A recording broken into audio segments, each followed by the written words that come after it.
From the Sky News Centre at 10. Police in New York and London are investigating claims of sexual assault made against the film producer Harvey Weinstein. Scotland Yard says it's looking into an allegation relating to the 1980s.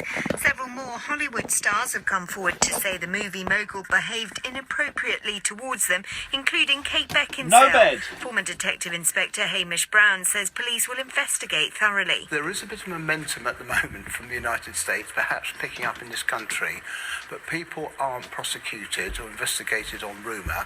It's facts and evidence. So I think the police will be careful. The EU's chief negotiator has described the lack of progress after the latest round of Brexit talks as disturbing. Michel Barnier says they're not ready to move to the next stage of negotiations. The body of a woman who's believed to have been murdered may have lain undiscovered in a flat in West Belfast for more than 2 years. 68-year-old Marie Conlon was found dead in bed at Larkspur Rise last Friday. Donald Trump has thanked Pakistan after it freed an American family held and Canadian husband Joshua Boyle had 3 children while in captivity.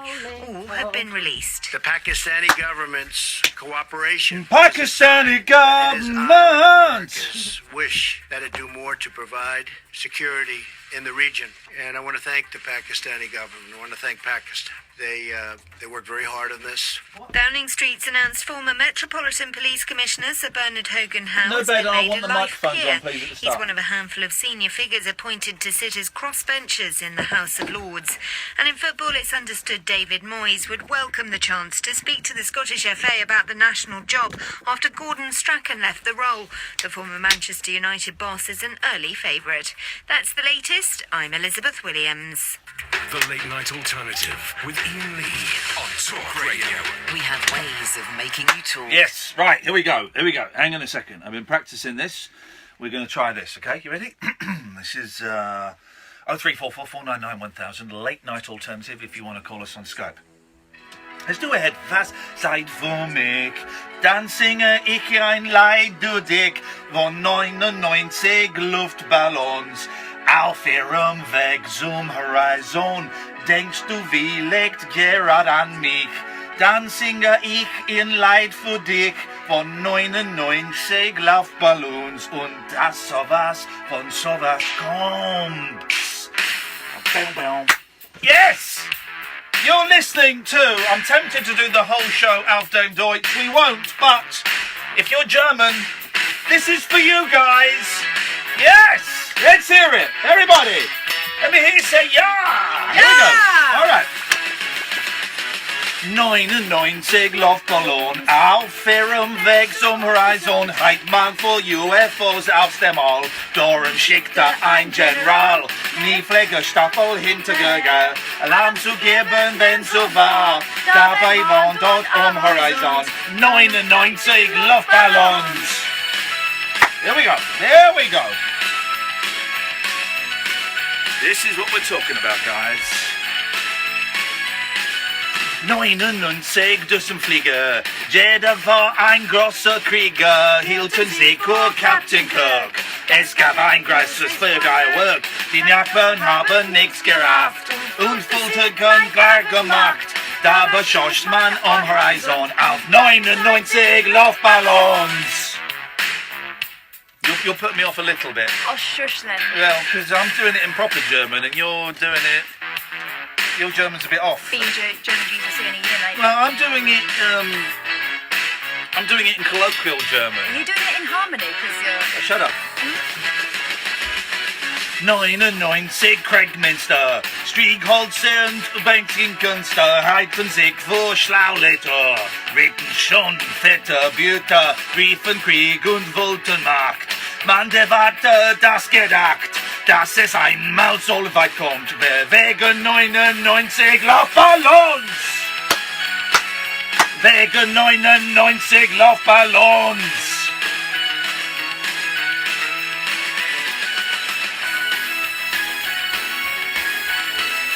Luftballons! You've flown. It's a keytar, what you're strumming for. 99 Jahre Krieg ließen keinen Platz für Sieg. Kreidminster gibt's nichts mehr und auch keine Durchflieger. Heute sehe ich mein Runden, seh die Welt in Trümmern liegen.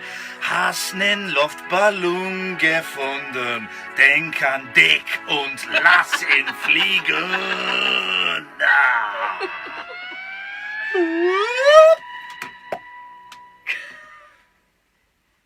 Oh, and that's how it ends. I thought it rocked out again. Das war einfach klasse. Yeah, sehr gut. Here's the thing. So there are anti-war songs. Like war, her. All right, what is let's it go. good for? All right, but are there any pro-war songs? There must be pro. You know, because everyone. The devil has the best tunes, so there must be some bloody good pro-war songs. There would have to be, wouldn't there? 0344 499 1000 is the telephone number if you can think of any good pro-war songs. Is Rock the Casbah one? No. I nearly went to the Casbah, but I couldn't be bothered. It's in Marrakesh. You couldn't even be bothered to go, never mind rock it. I couldn't be bothered to go. 0344 499 1000 is the telephone number if you want to give us a call. You can also Skype us, dear listener. That's right. You can Skype us by Skyping. Just moving the periscope so people can see us a bit better. There we go. By Skyping Late Night Alternative. And if you want to use the video chat, I haven't got my giant sellotape with you, but I will have my flies undone. So you'll be able to see that. Oh, we all thought he was dead. Some of us prayed for it, not me, because I'm not a sick man. Alan Caddick. Hip, hip, hip. Here we go. Yo, yo, yo. Yes. Alan, some people were concerned about you. Others were relieved. Have you been in prison? No, I had a week off last week. A week off what? You don't do anything. Well, I won't give Mr. Boyd a miss. You did what? I'll give Mr. Boyd a miss. Okay, but you haven't been calling me for ages. No, because every time I was worried Sammy would get the finger. I've got literally no idea what this guy's saying. Have you got a dick in your mouth? No, And when I say dick, I'm not being rude. It's a German word. no, because every time I call in, you may give the finger to Sammy to say for me not to call in. Who gives you the finger?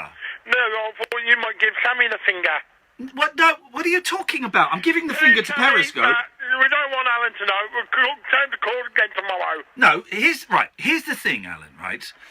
Jesus, we've had this conversation, you absolute prune, right? When people call in 3 nights in a row, I ask Sam to say to that person, thanks for calling, but not tonight. Maybe you could try later in the week. We've had this conversation, you absolute idiot.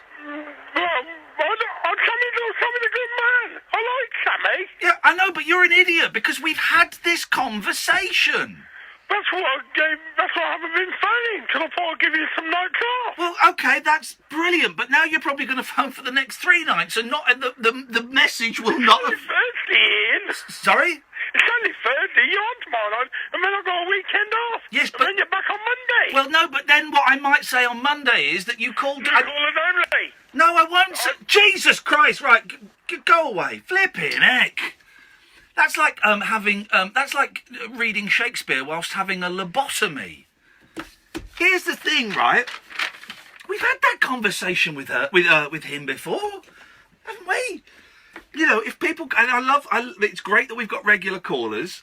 By the way, hands up if you were blocked by miserable Git Rocky last night on Twitter. Yeah, there we go. Hands up if you blocked him. Miserable Git. He won't call in because he's a bottler. But then I noticed, because then I went and used another account to look, and then he was sending me messages after he'd blocked me. That guy not only doesn't know how rock and roll doesn't work, he doesn't know how Twitter works. 0344 499 1000 is the phone number. Good evening, Ricardo. Ian, lovely to speak to you again. I'm sure it is. I wish I could have the pleasure of speaking to myself, but unfortunately I can't. Long-time listener, first-time caller. I don't know if you are listening, but anyway, carry on. I mean, come on. Look, Ian, I've got, 7 points here. How many can I get through before you start being funny? It's unlikely that you're going to get to 1 at this rate, buddy. What, seriously? Okay, hello. Yes. First one. What is Crocodile wrong Dundee. wrong with everyone tonight? What is going on? Is it a full moon, or is it because we are we are a gnat's chuff away from Friday the 13th? Is that what it is? Well, there's nothing wrong with Crocodile Dundee, or is there?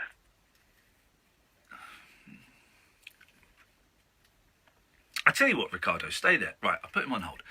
0344 499 1000, or late night alternative on Skype if you want to talk to Ricardo, because I'll be honest, 10 minutes into the show, I'm losing the will to live. So if you want to talk to Ricardo, here's what's going to happen. We've got a break in 4 minutes and 10 seconds, right?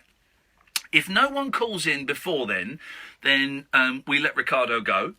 If you call him before then, you can talk to him for as long as you want. 0344 499 1000, and we'll be quiet for the next 4 minutes until we get another caller. So let's see.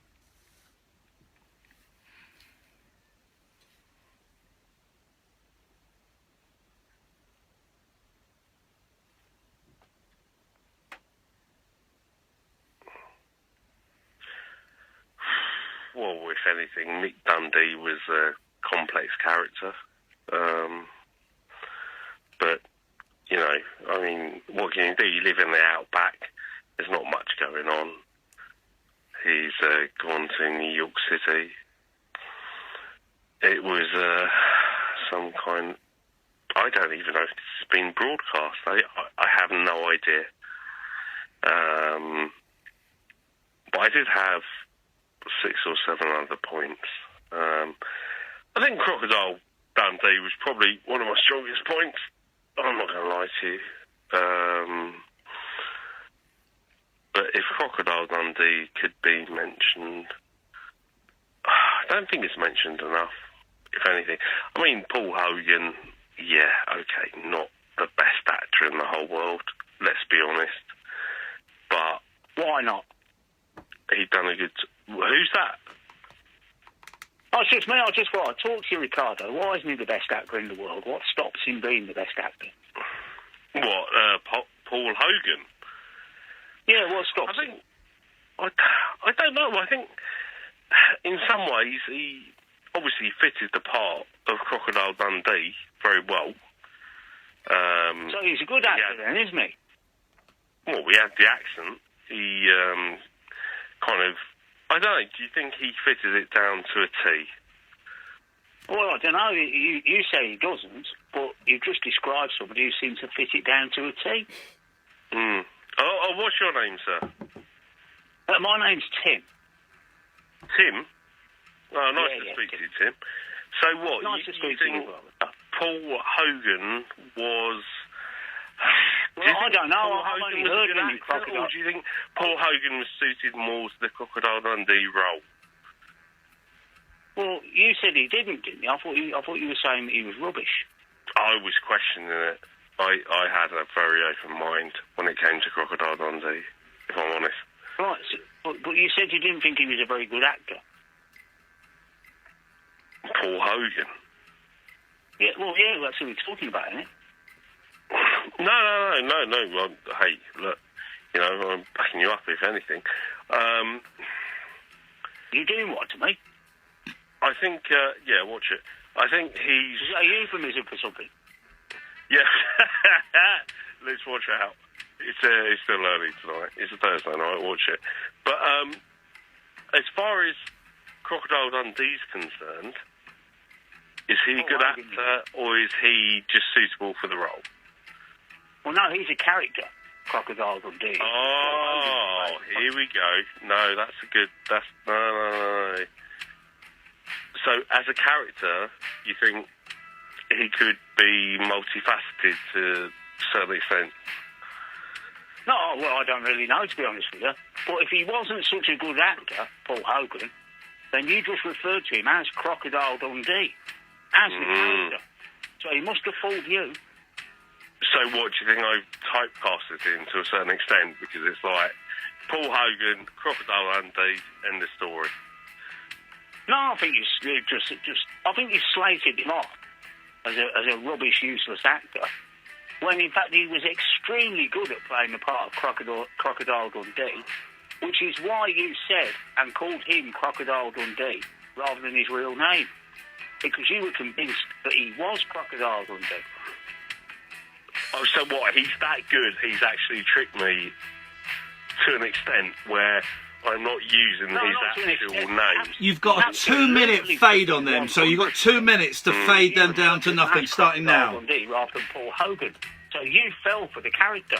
You believed. What else am I going to say about Paul Hogan? Oh, he done the Foster's adverts in the 80s or something. Well, he's good at them as well, wasn't he? Brilliant at those. Yeah, he said, oh, mate, you want a pint? You want a can? That's all right. I don't know what he said, actually. I can't remember the words exactly. Well, he must have been pretty good at it, because he stuck in your mind. I'm obviously paraphrasing to a certain extent, but, that was obviously what he was kind of saying in a roundabout way. Why? I've not said anything. I've just been asking you questions.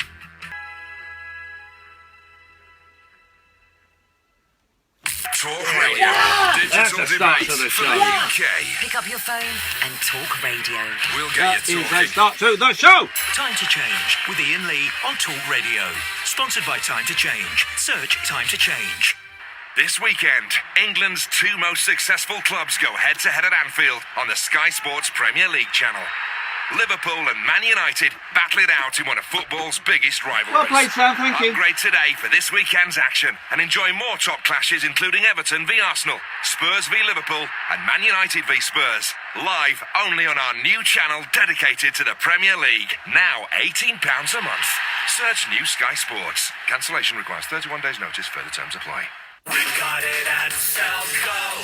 Selco is where the trade goes. At Selco Builders Warehouse, we've got real deals on a wide range of trade quality building products. In October, buy 2 or more Maya or Minerva solid surface kitchen worktops and receive a 430-watt dual-base random orbit sander free. Now that's a real deal. To find more real deals and your nearest branch, go to selcobw.com. We've got it at Selco. Selco is where the trade goes. The Dictionary of Driving by Mazda. Today, the letter S. S is for super simple. The ease of choosing a great Mazda car, because our cars are available with 0% APR. For example, the Mazda 2, Mazda 3 and Mazda 6 are available with 0% APR personal contract purchase. So whichever Mazda you pick, you'll get a great deal. Super simple. Visit Mazda.co.uk. Mazda. Drive together. T's and C's apply. Finance subject to status. Excludes all new Mazda CX-5. 18s or over. Guarantee may be required. Mazda Financial Services. Stand up to cancer on Talk Radio. Stand up, raise cash, take cancer out. It's time to supercharge the fight against cancer. I'm Paul Ross and I'm getting orangified for Stand Up to Cancer. I'll be suited and booted in top-to-toe tangerine with a towie tan to boot. Every orange has appeal, and now you can go orange for an awesome fundraising appeal. Wear orange, pay up, take cancer out. Shake your satsumas and help bring in stacks of cash for game-changing cancer treatments. 100% of the money raised goes straight to those badass science boffins who save lives. Stand Up to Cancer on Talk Radio. Rebels, you now have a cause. Search Stand Up to Cancer to sign up. No rules nocturnal nattering for nightbirds, nurses, and Nosferatu. All right, cool. The Late Night Alternative with Iain Lee on Talk Radio. Welcome, dear listener. This is the Late Night Alternative with Iain Lee on Talk Radio. With Time to Change. 1 in 4 of us will fight a mental health problem this year. Having a mate in your corner can make all the difference. Search Time to Change to find out more, and we'll be talking more about that after 11 o'clock. Now, listen, when you get a tweet that says, "Hi, Ian, would you be interested in interviewing Reed Summers, the son and representative of God's messenger, Marshall Summers?" The answer to that can only be, "Sure thing, buddy, here's my email." The other answer could be, "Yeah, you know I am, because I got in touch with you months ago, but..." I think 0344 499 1000 is the telephone number if you want to give us a call. You can Skype as well. We have introduced Skype into the studio. So we can see how it goes. Basically, I mean, you can use it in the UK, of course. Our Skype name is Late Night Alternative, all one word. But you can use it in the UK if you want, of course. But I know we have lots of listeners around the world, and it means you can call us absolutely free. And if you want to do a little video Skype, we can see you, you can see us, although it makes me uncomfortable. If not, we'll go where we are. Do you play the yes/no game with the kids? Sometimes. Are They're they better at it than I am. my kids are rubbish. My kids are rubbish. If anyone fancies a quick game of the yes/no game, 0344 499 1000 is the telephone number. You can either challenge me. I can't be got on it. No, you're extremely tricky. Well, I just know not to say those words. Which words? Well, we're not playing it, so I could say it. I would be well within my You're rights not going to to, say are it. you, at principle? Well, of course I'm not going to. My eldest cheats. He goes, do you go to school? Of course I do. He only says it in that voice. Of course I do. What's your name? Then he says his name. Are you sure that's your name? Of course I'm sure. Yeah, they do tend to get stuck in a groove, don't they? Mine say possibly, probably. My youngest does the head movements. I said, well, you can't do that. You're not allowed to shake or nod your head. If you're going to play the yes... Who invented the yes/no game? How far... I mean, it is a great game. This is the beauty of it, right? It's the most simple game. And if ever we're out and we're a bit bored, who fancies a quick round of the yes/no game? And here's the thing. Whenever we do it when we're out, kids start swarming around us, going, "Let me have a go. Let me have a go. Hey, mister, can I have a go?" And they want to have a go. They want kids. Don't their parents play that game with them? I don't know if they do or not. It's definitely a pre-telly game, isn't it? Well, Des O'Connor obviously did it with What's in My Box, the programme. What was it called? What's in My Box? Philip will know. What was the programme What's in My Box, Philip? Well, the original one, Ian, was Take Your Pick with Michael Miles. Okay, so Michael Myers, the star of the Halloween films, did it. But so he did, because when Des did it in the 90s, yes, he had the yes/no game. Did Michael Myers do the yes/no game? Yes, he did. I actually went to see one of the shows in the 50s. Of course you did, Philip. I wouldn't have expected anything less of you. And it was because that was the early days of ITV. And it was associated with Fusion doing it, and you had Opportunity. You had Double Your Money with Huey Green. Yeah. Hey, by the way, can I read you a right? Who here has read the new Danny Baker book? Oh, not me. Going on the it is great. Can I read you the start of a Huey Green story that's in it? But I've got to censor it, right? Yeah. Let me find it. Hang on a second. You carry on talking, Phil, and I'll find this page. Well, the reason I rang in, Ian, was I was up in London today, it usually being Thursday, and I'm walking down Oxford Street. No, the girl wasn't in the doorway with the guitar. No. I went into a shop, and it was one of these shops that they've sprung up that sells imported American sweets. Oh, yes. Cakes. Yeah, I've seen that shop. Yeah. Well, I was wandering around and there weren't any prices on display. Now, I saw this box... If there's no prices on it, it means you can't afford it. Yeah, that's it. So I said to the guy, I said, just out of interest, I said, how much is that box of cereal? How much do you reckon they were charging for a normal size box? Oh, if it was American, I bet it's about 15 quid. You're a bit lower than that, Ian. Go It was £11.99. Yeah, I bet you. Of course, but it's American import. Yes, yeah, I mean, and also having a look at the box, being diabetes too, I had a look at the content of the sugar. Yeah. And the sugar is woo! Scale. Well, baby. Well, this is why I'm trying to lose a bit of weight, and I'm looking at going sugar-free. But porridge. It's all about the porridge. You know I'm all about the porridge. Yeah, I mean, porridge is really popular. I mean, many years ago we talked about it with the fact that McDonald's sell porridge. Yeah, but just go... Here's the thing, right? And I forgot, I haven't had porridge for years, and I used to smother it in honey or syrup, golden syrup, or sugar. But now, just a bowl of porridge...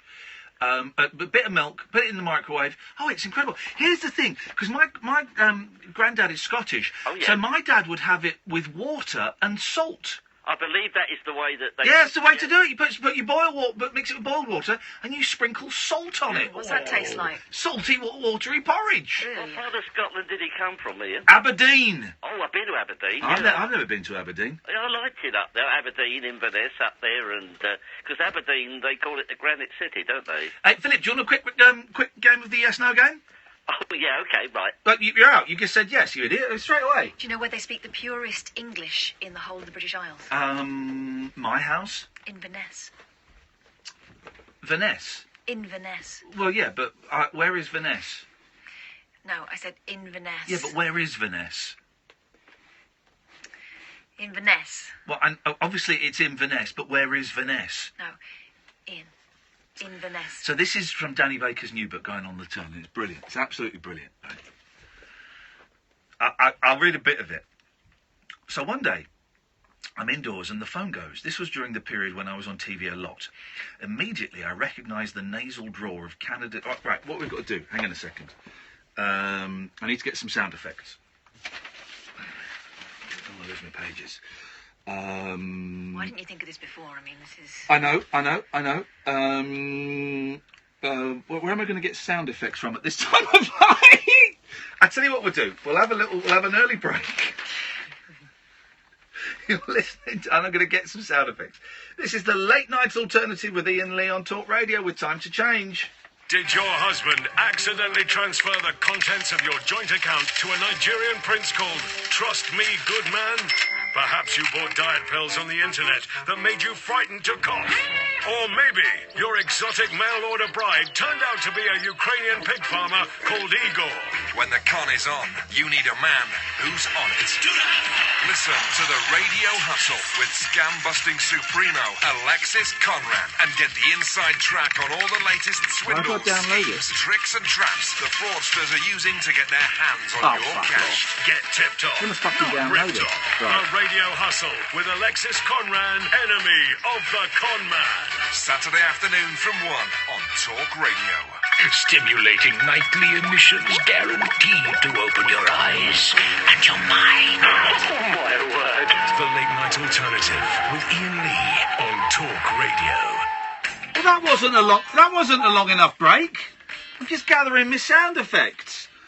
Right, okay, hang on a second. So I'm going to have a cuckoo. I don't know if the C word comes up, but we'll have a cuckoo for the C word. Right. What should we have for an F word? A frog? Frog sound effect. Okay, so that'd be this. Okay, so that's beautiful. That's an F. What should we have for an S word? S would be we finish sea lion. Sea lion sound. Okay, so well, the first thing I thought was sausage, but they're not very noisy, are they? No. Okay, here we go. What is that? That's an old man. Listen to that. Sounds like Dennis.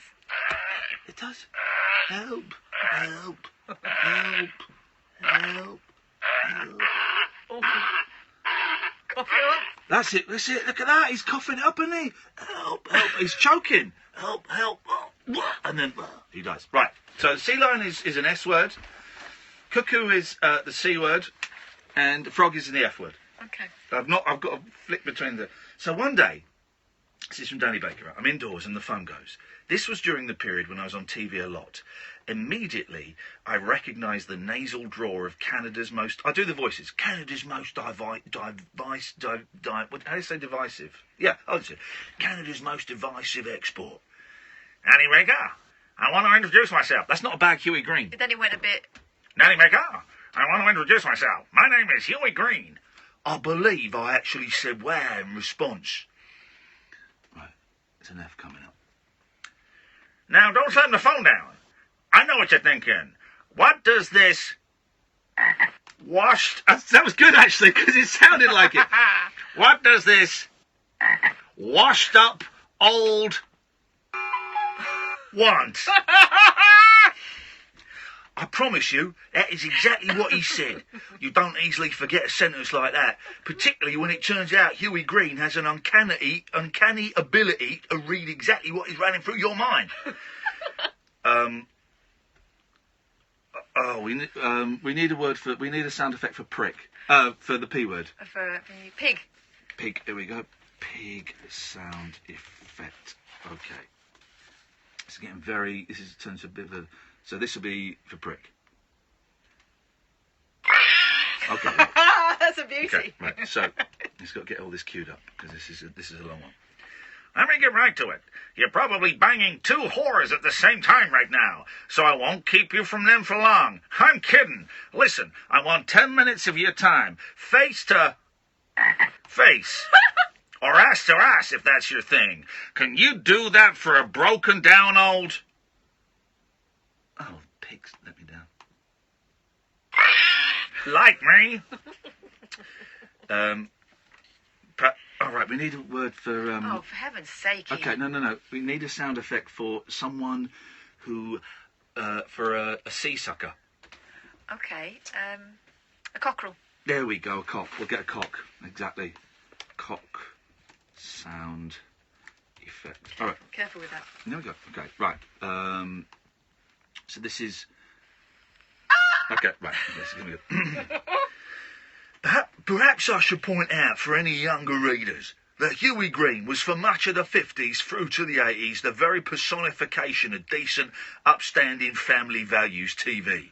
His shows were homespun, sentimental and safe, while he himself was widely lampooned as an unctuous, sanctimonious old cornball whose catchphrase, and I mean that most sincerely, was mimicked by all and sundry. In short, no one ever mistook Huey Green for what they now call the original gangster, yet here he was coming over as one who had verbally schooled Ozzy Osbourne. Jesus. I shakily asked him if he could let me know what was on his mind over the phone. Right. A frog first. Jesus, if I could tell you over the phone, I wouldn't be asking to pull your dick in person, would I? Jesus and Mary, they let any sucker become... We shouldn't start this now. A star these days. I'm only kidding, Dan. I have the TV idea of the century for you, all ready to go. So how about next week, you lucky little heel? That was shit. That was the serious shit, isn't it? Right. I remember. Okay. Is there a lot of this to go? Yeah, actually, I was quite tiring. it's pages. I mean, I'm working 5 different YouTube pages. This is how I'm doing it. This is what I'm stuck with here at Talk Radio. Wouldn't have had this when I worked at LBC. I'd have had the sound effects straight away. I've got 5, and I'm having to reset the YouTube page. The C line doesn't start immediately. They don't need to know beyond the magic, Ian. You're ruining it for everyone. Okay, so he goes to his house. And he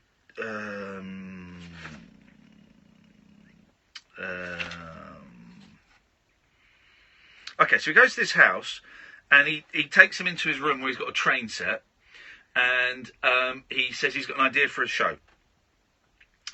Oh gee, I need a sound effect for bastard.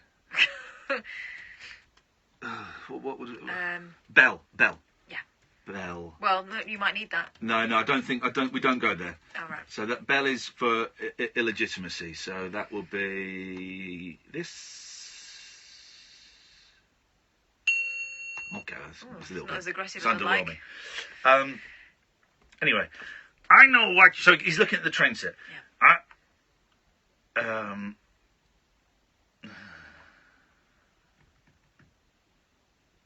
Okay, so basically, I'm going to skip it because it goes on. I wish I hadn't started this now. It's turned into a nightmare. So he has got out for an idea where they do a live TV show on a train. Okay, right. That's the idea he's selling to Danny Baker. Danny says, right. So he says this, and Danny's thinking, oh, that idea's been done. It's a sinker. But then, Huey Green comes back. Okay, show from a train. Cute idea, but today. These... Oh, frozen. Oh, it's frozen. Got to reset cocksuckers, hang on. Oh, flipping heck.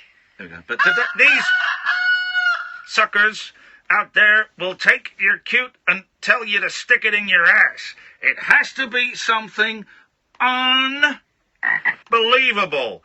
Stupendous. So, I'm in here one night, moving the train, scratching my balls, and Jesus, I get the idea of the century. I look across to the far side and go, me, that's it. Now, what can you see on that far side, beyond those cable cars? What's there? I looked, and there appeared to be a sort of cove with a painted sea beyond its horizon stretching onto the wall. The seaside, I said. The seaside? The sea? Side? Huey seemed outraged by my naivety, and for a few minutes kept saying, oh, the seaside. That's not the goddamn seaside, you prick. Don't know if we had one for prick. Yeah, we did. What was that? The pig? It's not the seaside, you prick. Yeah. That is the Atlantic Ocean. Well, how am I supposed to know that? I countered. Because you don't think big, Danny. Baker, nobody does anymore. You're used to TV pygmies yanking your dick. I didn't have one for Dick, did I? No. I wish you did. Not like Uncle Huey here. I've never actually heard Huey Green speak. I've only ever heard impressions of him. It's uncanny. That's why I've been... So, we do the first part of the show on a trip... What was... all right. What was... the sea lion. Okay, the sea lion is feces.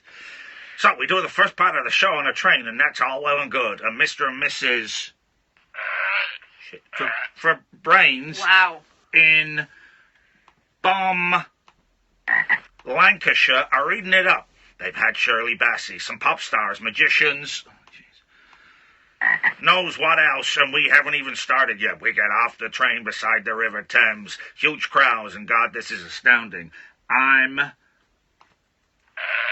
ting myself with excitement telling you, we get off the... God, this is train, and a submarine surfaces out of the River Thames. We get on board this monster, and the show continues on the sub. Then as the sub goes under again, we say, see you tomorrow, suckers. And then you kind of get the idea of What a foul-mouthed man. where that's going. So that's it's a good read. It's not such a good. That was quite complicated there. Next time we'll prep it better. Struggled there. 0344 499 1000 is the telephone number. If you want to give us a call, you can Skype us a late night alternative. This is the late night alternative with me, Iain Lee, on Talk Radio with Time to Change. 1 in 4 of us will fight a mental health problem this year. Having a mate in your corner can make all the difference. Search Time to Change to find out more. Across the UK, online and on DAB. That was a piece. Talk Radio. We'll get you talking. Time to Change with Iain Lee on Talk Radio. Sponsored by Time to Change. Search Time to Change. Oh man, there's so much I want to tell you about this Sky Q box. Firstly, it lets you store over 1,000 hours of TV, way more than before, so you don't have to worry about deleting stuff. And you can record 6 shows while watching the 7th, so you don't have to worry about clashes either. Not bad, eh? Sky Q, the next generation box. Sky, believe in better. Requires Sky Q2 TV box and Sky TV subscription compared with standard 500GB Sky Plus HD box. I found the car I'd always dreamt about. The dealer said he'd sort my credit out. I said there was no need, as the finance was agreed. Car Finance 24/7's helped me out. Apply now at carfinance247.co.uk. Car Finance 24/7 Limited are a credit broker, not a lender. All circumstances considered. Representative APR 27.4%. Car Finance 24/7. Car Finance 24/7. Get your finance first and then you're good to go. Is your car feeling sluggish? It could be your engine clogging up with dirt. Over time, BP Ultimate with active technology eats up dirt in your engine like 1,000 ravenous piranhas. Those wee fishes are hungry, and it could give you more miles per tank. BP Ultimate with active technology. Green lights all the way. Based on engines tested in dirty versus clean condition and for Ultimate unleaded versus RON 95. Benefits may vary due to factors including vehicle condition and driving style. See bp.com/ultimate. 18 plus, begambleaware.org. Introducing the new sports betting experience at Mr. Green, including new site layout, navigation and stats on the big events. Experience it for yourself by joining Mr. Green Sports today. Looking for a bet? Ask for Mr. Green. Terms and conditions apply. See website for details. Across the UK, online and on DAB. John Holmes on Talk Radio. We'll get you talking. Get turned on to Irreverent Afternoon Entertainment with John Holmes, the man who's stirring up the nation. The original sound of John Holmes. Outspoken talk and essential listening on the UK's premier forum of mind-expanding free speech. Don't bite your lip. Join me, John Holmes, tomorrow afternoon from 1 on Talk Radio. We have ways of making you talk. Kick off your slippers. Don't go to bed. The party is just starting. You can sleep when you're dead. The Late Night Alternative with Iain Lee on Talk Radio. Wrong. 0344 499 1000. You can Skype Late Night Alternative. No one's calling in. I wonder why. I think they were waiting for the punchline to that particular story, but it was just a very sad story, This is wasn't the Late Night Alternative with Iain Lee on Talk Radio with Time to Change, of course. We'll be talking about that more after 11 o'clock and be looking to hear your stories then as well. But here's the thing I've noticed. Here's the thing that I have noticed. The week, 2 weeks ago when I was still here, the calls were kind of dropping off. Did you get many calls last week? No. No, okay. And there's not been many calls this week. And I wonder why. Oh, yati, as we would say in Greek. I'm not Greek, I wouldn't say it. But I wonder why. I'm giving them gold. I'm offering them a chance to play the yes-no game. Maybe you're being too entertaining. No. Hey, here's a thing I noticed. That was the thumb. Oh, honestly. Couldn't do my right thumb for years, and now I can't stop it. Here's the thing I noticed when we went to see Hair yesterday. Of course, there's a famous scene where everyone strips off, and it's actually not as lurid and as rude as people would expect. And way too brief. It's very, very short. And here's the thing: I don't remember seeing any fannies. I just looked at the dicks. Same. They do call them more attention, don't they? I did look, because they have their backs to us to start with, and I was looking at what I thought was a very, very nice bum, and it was a bloke's, unfortunately. And then I just found myself looking at the willy. So next time we go, I know exactly where to step. But this is the problem I had, and apart from the fact that everybody involved in it was beautiful and talented. I hate that. And young. There we go. And they could all sing. Those things together really makes me want to eat my fingers. It's, oh God, I hate beautiful, young, talented people who can sing. But putting that to one side, all of the men were smooth all over. There was no hair on. Did they have pubes? Yes. I think. But they were trimmed. Yes, they were. Listen, certainly tidy. That would be the one note. And what do I know? You've seen it lots of times. I mean, the performance. Yeah. You've seen the performance lots of times, and I'm a mere beginner at this hair lark. But if I were to offer one, you've seen more dicks than me. Up close. Yeah, well. But sometimes they're a blur. Okay. Wow. So. The one note I would offer was if they could just pay a little bit more attention to the time period that we're talking about. The women didn't have any pubic hair, very little, very thin strips. But the men, and not so much the pubes. Here's the thing, right? Chests. The chests and the legs. Armpits. They were completely smooth. Now I know that this is a thing that young people do. And by the way, if our sponsors are listening to this, as the warm-up for their section, they'll be thinking, dear God, can we get a refund? But no, this genuine, because I'm a 44-year-old man, so I've got hair everywhere. I've got a hairy back, I've got a hairy front, everywhere there's hair. I've got hairs on my knuckles. I'm one of those guys. So to watch these young men, and this is the thing now, isn't it, is for young men, it got me thinking, right, I'm listening to, in the car, because Dennis Le Corrier suggested I should get it. I'm listening to Lenny Bruce live at Carnegie Hall in, I think, 1963. Kennedy is still alive at this recording. Okay, he's still present. Did he get shot in 63? It was, wasn't it? So it was 63 or 64. I think 4, but let me check. Yeah. You made me wonder. So it's 63. This is recorded, and he's talking And here's the thing. I'm really 63. Yeah, I'm really. It was. Let me. Hang on. I can tell you the date. It was the 11th of November. No, you're right. It was May. It was May. It was November. It was the 22nd. 22nd of May. I was right. No, of November. There we go. So, and I'm really enjoying this Lenny Bruce. I'm not finding any of it funny. Not chuckling once, but as an historical document, and people in the audience are loving it, as an historical document of a stand-up comedian in that period. It's really interesting. It's a really cracking bit of audio. It's double disc, and it's about 2 hours of it, and I'm halfway through it. What's he like? Is he outrageous? Because he's like the forefather of modern American comedy, isn't he? Yeah. Oh, yeah. I mean, there's no holds barred in this. Right, so it's not gags, it's more... Oh no, this is gags and little routines. Okay.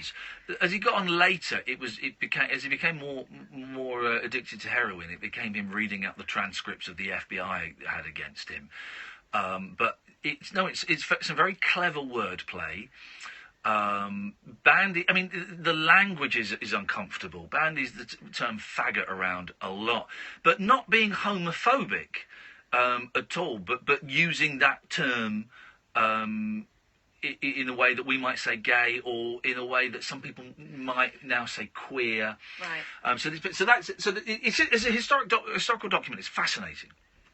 The language and he's very hip. He's very. I was talking to these cats and they were hip to it, and it was it's kind of cool. He's Jewish. There's a lot of Jewish Yiddish words kind of thrown in there. So it's a really interesting time capsule of someone speaking in a very specific vernacular. But he talks about. He does a little routine about some guys going to a dancing club and seeing a woman and she's singing, a cabaret, and seeing a woman and she's singing, and then she kind of raises her arms and drops her arms, and she's got hair under her arms. Yeah. And so there's a whole routine about this woman having hair under her arms and how it's so shocking and it's weird, but one guy starts getting turned on by it. Right. And it got me thinking, when did women start shaving their arms and their legs? Because it can't be that long ago. It must have been the 20th century. Wrong. Go on. The Romans and the Greeks used to do it. Okay, but then it went out. Exactly. When did it become a thing now? Because now it is, if a woman doesn't shave her underarms or her legs, she is considered to be on the fringes of society and is to be pointed and looked at. Either she's making a political point, yeah, or she's slovenly. Is the inference. Is the thing. So when did it become the norm? When did it become abnormal for women not to shave their arms and legs, and normal for them to do so? Because we grow up with it, right, as a thing, and we just say, well, it's always been like that. And you say it happened hundreds of years ago with the Romans and the Greeks, but there must have been a period, and I would say it's got to be 20th century. If anyone knows, by the way, I don't want to Google it. If you know, 0344 499 1000, late night alternative. If you want to Skype in, I would hazard a guess that it would be the 1920s. I would say the 1920s, partly because the razor technology was at a point there. Skirts got shorter. That it could be done. Skirts got shorter, but then. Okay, but then why would that women have to shave their legs? Why did that put about? Now, personally, I find women who shave their legs and their underarms, I find it more attractive. I find that when I see women who've got hairy legs and hairy underarm, I don't find that attractive. But that is probably down to social conditioning, isn't it? It must be down to social conditioning. Otherwise, cavemen wouldn't have got turned on by, Here's my theory. Yes, let's hear As it. clothes got smaller, yeah, it became more noticeable. But why? But you say more noticeable. I'm trying to get deeper into it than that. It became more noticeable. So what? So why did people go, that lady's got hairy legs? Well, if you're wearing stockings, yeah, the thinner stockings, you can see it through. But why is seeing it a problem? Who was the person who went, I think women will be more attractive, because I bet it was a bloke. I think women would be more attractive if they shaved their legs. Why? Because up until that point, people were still falling in love and fancying each other and having sex and still getting turned on by each other. But like private parts, you wouldn't see like that particular part. Your legs, for example, or But you'd your see arms. you'd see them eventually. Yeah, but you wouldn't see them until you were intimate with somebody. So it wouldn't be. Do you know what I mean? It wouldn't be a turn off. You're already in it. No, but but then if that were the case, then women would still have been encouraged to shave themselves for sexual encounters with their husbands and boyfriends for that moment. I bet no one, Women weren't supposed to be enjoying it though, were they? So they weren't supposed to be thinking too much. Well, about that's it. that's a Victorian thing. Yeah. But before that, women were enjoying sex. The Edwardians were enjoying sex, weren't they? I'm sure they were. No. It can't. No. Victorians were more pervy than anyone else. Well, possibly, but we're told that women weren't supposed to be enjoying sex in the Victorian period. I don't know how much of that I actually believe, but it can't. What you're then suggesting is that women discovering the clitoris and discovering female orgasm is a 20th century phenomenon. I think talking about it probably is. Talking about it might be. And here's the thing: which women wore makeup? It would be, what quote unquote loose women back then. So I don't know. Is that I don't know? Is that so the paying case? attention. Right. After the Georgians, high society would wear makeup, but after that, if you were noticeably wearing makeup, although the Victorians did, Victorians used to paint veins Here's the on thing. to look I don't buy that thing that women didn't talk about. Hey, if you touch me here, that feels good. I can't. You're saying that conversation only ever happened from like 1932 onwards. I'm not sure. It must have happened before that. In the 19th century, women must have gone. Hey, listen, if you touch this, right, that feels good. They must have had those conversations. No, they must have done. They must have done. It cannot be a 20th century. It cannot be that we have been on this planet. I don't know how long humans have been for, but it cannot be that for the last 2,000 years, only in the last 5% of that, women got pleasure from sex. I can't believe that. I do not believe that. That young women must have touched themselves. I know, must have but what I'm climbed saying on a rope. is, society said that. I don't. Forget no, society. but this is the thing, which impeded women from talking about it. No, but forget society. Because nice women didn't enjoy it. No, but I forget society. I don't think society. Education comes from that, though, doesn't it? So what girls are taught about themselves. But that would have stopped people talking about it for a period of time. The Victorian thing, the Bible and all that might have stopped people talking about it for a period of time, but I believe that those conversations would have happened before. There would have been periods in history, before the 20th century, before the Victorian times, when women would have got turned on and would have got horny and would have got moist and would have got sexy and would have said to their partners, hey, if you touch this with your finger or you touch this with your tongue, this feels really, really good and I would like you to do that. Well, blowjobs weren't invented in the 1930s. No, you could see them in Pompeii. But what I'm saying is, people used to keep, that was deemed pornography, people used to keep that stuff locked away. Yeah. For their own personal, pleasure. Do you know what we need? We need a sexpert. We do need a sexpert. If anybody's listening, 0344. Why is no one calling in? What am I doing wrong? Am I doing something wrong? Am I doing something wrong, guys? It feels like I'm doing something wrong. I'm giving you gold here.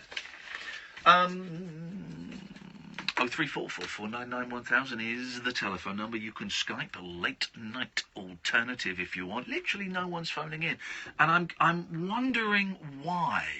Because I don't know why, guys. I don't know why. I'm fine to carry on talking. These are the shows these are the shows I get paid for. But I do wonder what am I doing wrong? Guys, that's the question. 03444991000 is the telephone number. You are listening to the Late Night Alternative with me, Iain Lee, on talkRADIO. With time to change, 1 in 4 of us will fight a mental health problem this year. Having a mate in your corner can make all the difference. Here's what you can do during the news. Go to Google and type in time to change to find out more. And also listen to the show, because we've got some guests coming on in the next hour or so to talk about time to change and talk about their experience with mental health and with issues relating to the such. And you, of course, are welcome to join in the conversation if you want to talk about any of those things. I like to think that we're one of those shows where we, it's... We're not, what's I trying to say? We're not hung up on those things. People want to phone in and say, do you know what, I'm having a really crappy time at the moment, and today I thought about jumping off a bridge, which is I have done recently, thought about it. You're welcome to call in. 0344 499 1000 is the telephone number. I'm Iain Lee, this is Talk Radio. Talk Radio, intelligent, organic entertainment. We'll get you talking. Time to Change with Iain Lee on Talk Radio. Sponsored by Time to Change. Search Time to Change. You take the Cadbury Pots of Joy chilled dessert from the fridge. You anticipate the taste of the real melted Cadbury milk chocolate. The creamy yumminess begging you to peel back the lid. Then you remember you're still in the supermarket. Cadbury Pots of Joy chilled desserts. Cadbury Dairy Milk, Cadbury Caramel, and right now special spooky Cadbury Scream Egg for Halloween. Free the joy! There's no need to scream and shout if your plumbing's gone right up the spout. There's a local hero for that. If your lights are leaving you in the dark, there's no need for a rude remark. There's a local hero for that. Whether it's plumbing, heating, drains or electrics, we've got a local tradesman who can help. There's no call-out charge and all work comes with a 12-month British Gas guarantee. Book online now. There's a local hero for that. Localheroes.com. At DFS, we know how important it is to be comfy. So as the nights draw in, our craftspeople like Barbara here go all out to make sure every sofa is carefully handmade to order. I treat every sofa that I sew as if it's coming to my house. And she's very particular. And with autumn-winter collection sofas now up to half price and available with 4 years interest-free credit, winter's going to be very comfy indeed. DFS. Order now for guaranteed Christmas delivery. Stand up to cancer on Talk Radio. Stand up, raise cash, take cancer out. It's time to supercharge the fight against cancer. I'm Paul Ross and I'm getting orangified for Stand Up to Cancer. I'll be suited and booted in top-to-toe tangerine with a towie tan to boot. Every orange has appeal, and now you can go orange for an awesome fundraising appeal. Wear orange, pay up, take cancer out. Shake your satsumas and help bring in stacks of cash for game-changing cancer treatments. 100% of the money raised goes straight to those badass science boffins who save lives. Stand Up to Cancer on Talk Radio. Rebels, you now have a cause. Search Stand Up to Cancer to sign up. Across the UK, online and on DAB. Access all radios. Talk Radio. Give it some lip. Talk Radio. I see lots of people are, including Graham Linehan and John Ronson to a certain extent, are backing away from Twitter. We might have a little look at that a bit later on and see where that takes us. In the meantime, I am Iain Lee. This is the Late Night Alternative on Talk Radio. From the Sky News Centre at 11, Kate Beckinsale is the latest woman to speak out against Harvey Weinstein, saying she was just 17 when he invited her to his hotel room. The British actress claims the film producer responded with anger, profanity and threats when she said no to him over several years. Actress Camille Thornton-Olson runs an advisory service for women coming to Hollywood. Not in any way, shape or form does that kind of behavior need to exist. The more that you say no and you realize not only will that not destroy your career, but it will align you with the people in Hollywood that are good. Police in the UK have confirmed they're investigating an allegation of sexual assault against Weinstein. Europe's chief Brexit negotiator has warned the process is deadlocked. Michel Barnier says a lack of progress on the bill the UK will pay when it leaves the EU means he can't move on to the next level of talks. The mother of a man who's been freed 5 years after being held hostage says speaking to him has been amazing. Canadian Joshua Boyle and his American wife Caitlin Coleman were taken in Afghanistan by a group linked to the Taliban. Campaigners say Gucci's decision to ban real fur sends a strong message to other fashion houses. The Italian company's doing the same as rival brand Armani. The idea seems to have gone down well among shoppers in London. That's fantastic. That's really good news on that. Yeah, fantastic. Rearing animals just for the fur is not good. Nobody should wear fur. It's immoral, it's cruel, and in this day and age, it's totally illogical. In sport, David Moyes is an early favourite to become the new Scotland manager. Now Gordon Strachan's left the job after nearly 5 years in charge. The Scottish FA says it was a mutual decision following another failed World Cup qualifying campaign. And Sir Richard Branson has invested in a company building a pod-based transport system, Hyperloop One. He claims they could allow passengers to get from London to Scotland in 45 minutes. That's the latest. I'm Annie Green. The Late Night Alternative with Iain Lee on Talk Radio. We have ways of making you talk.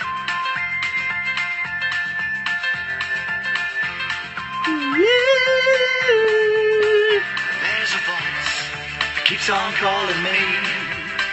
Down the road, it's where I'll always be. Every stop I make a new friend.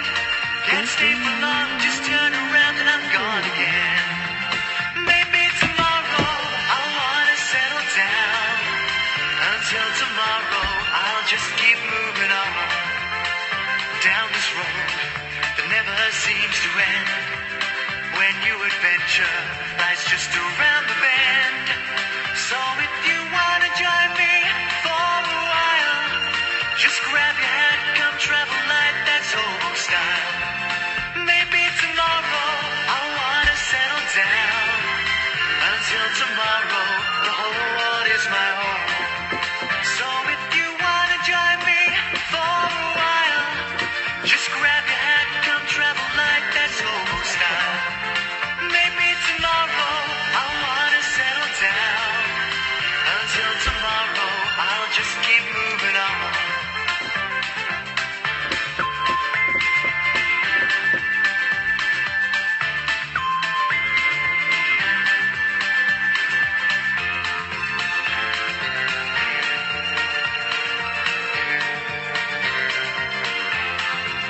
Maybe tomorrow I'll wanna settle down.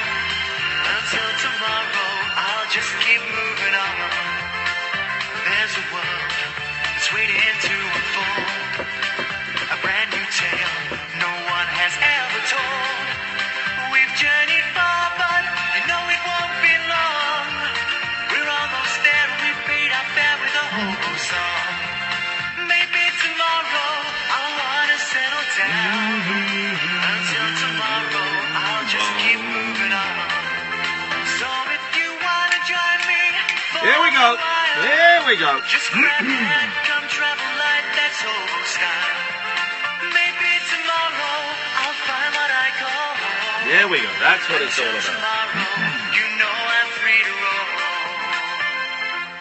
Damn that dog. Damn that dog. Welcome to the Time to Change Hour on Talk Radio with me, Iain Lee. You can listen on DAB via the app. Of course, you can listen online on talkradio.co.uk for the next hour or so. We're going to be talking about mental health because it's something that we should talk about. And we do talk about it a lot on this show. You know, we've... I talk about where it's taken me and where the highs and indeed the lows, and how we're also going to be talking about how having a mate in your corner can make all the difference. If you hear anything that kind of chimes with you over the next 50 minutes or thereabouts, you're more than welcome to pick up the phone and give us a call, 0344 499 1000. Maybe it's something that's happened to you. Maybe it's a partner. Here's an interesting thing, guys. Here's an interesting thing. And rightfully so, a lot of the focus is on the person suffering with depression or anxiety or whatever it is, right? Whatever it is that's affecting them. And that's right. And it's great that in the last couple of years, there's been a real shift where it's...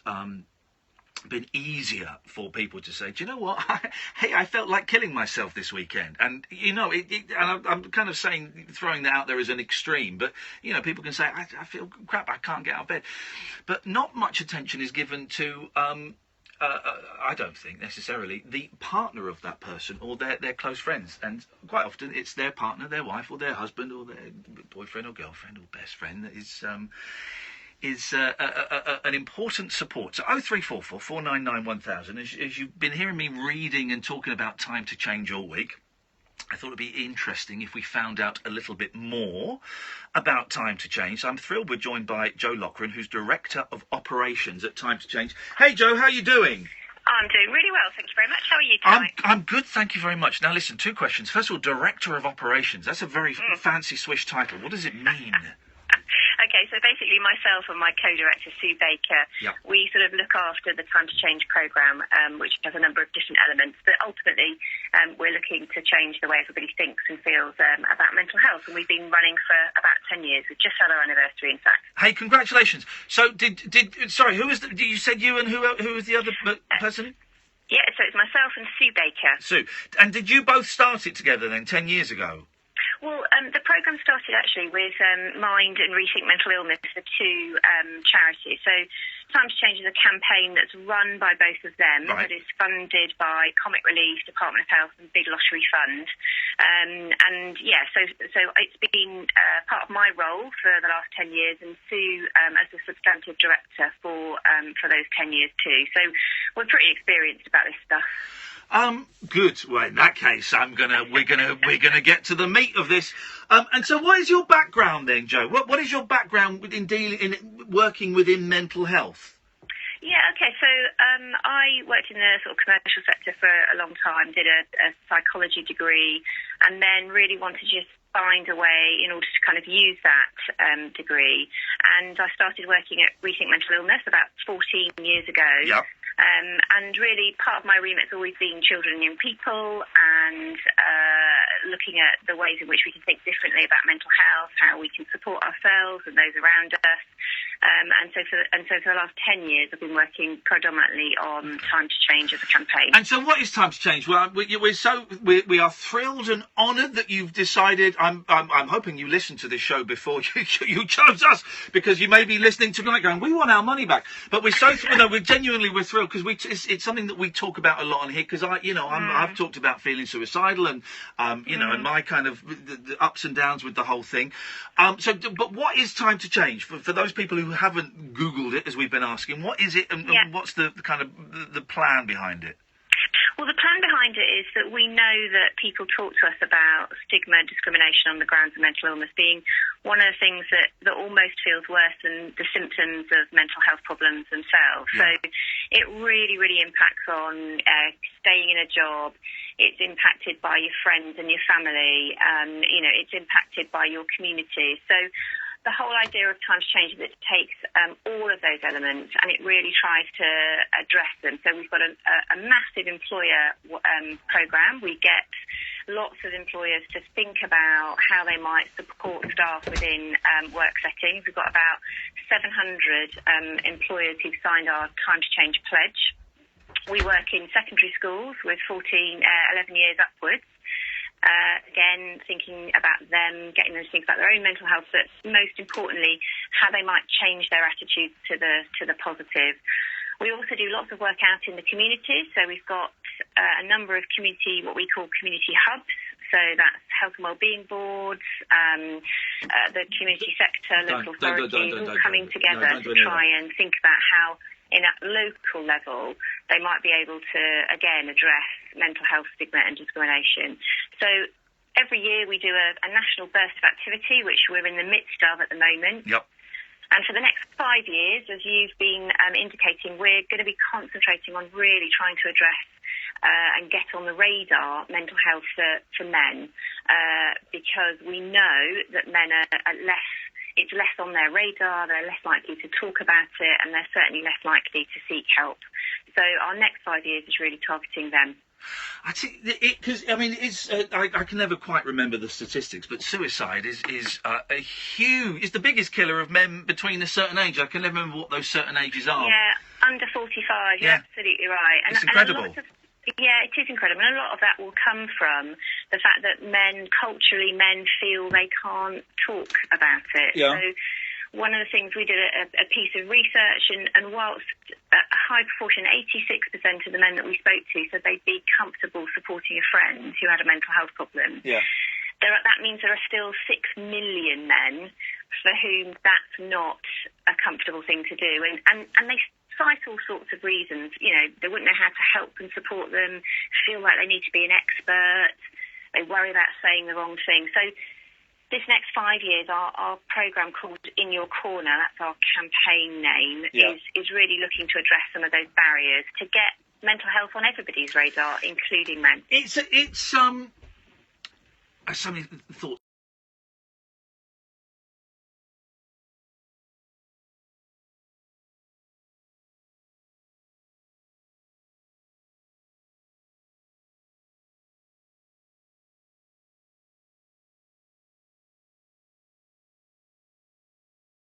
Feel like they need to be an expert, they worry about saying the wrong thing. So 5 years, our programme called In Your Corner, that's our campaign name, is really looking to address some of those barriers to get mental health on everybody's radar, including men. It's so many thoughts firing off in my brain. I need to write down a couple of notes.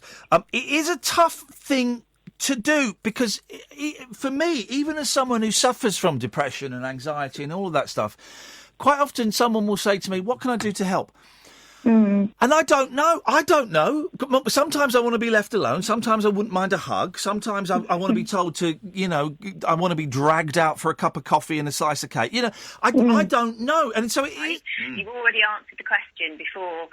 You haven't really waited to find out how well somebody is. But, it's the little things. That's what we found when we spoke to people. It's things like getting a text, a phone call, doing the ordinary things that you would normally do with your mate, that every day being yourself, but with no judgment. And I think the other really important thing is don't wait to have somebody tell you what they want.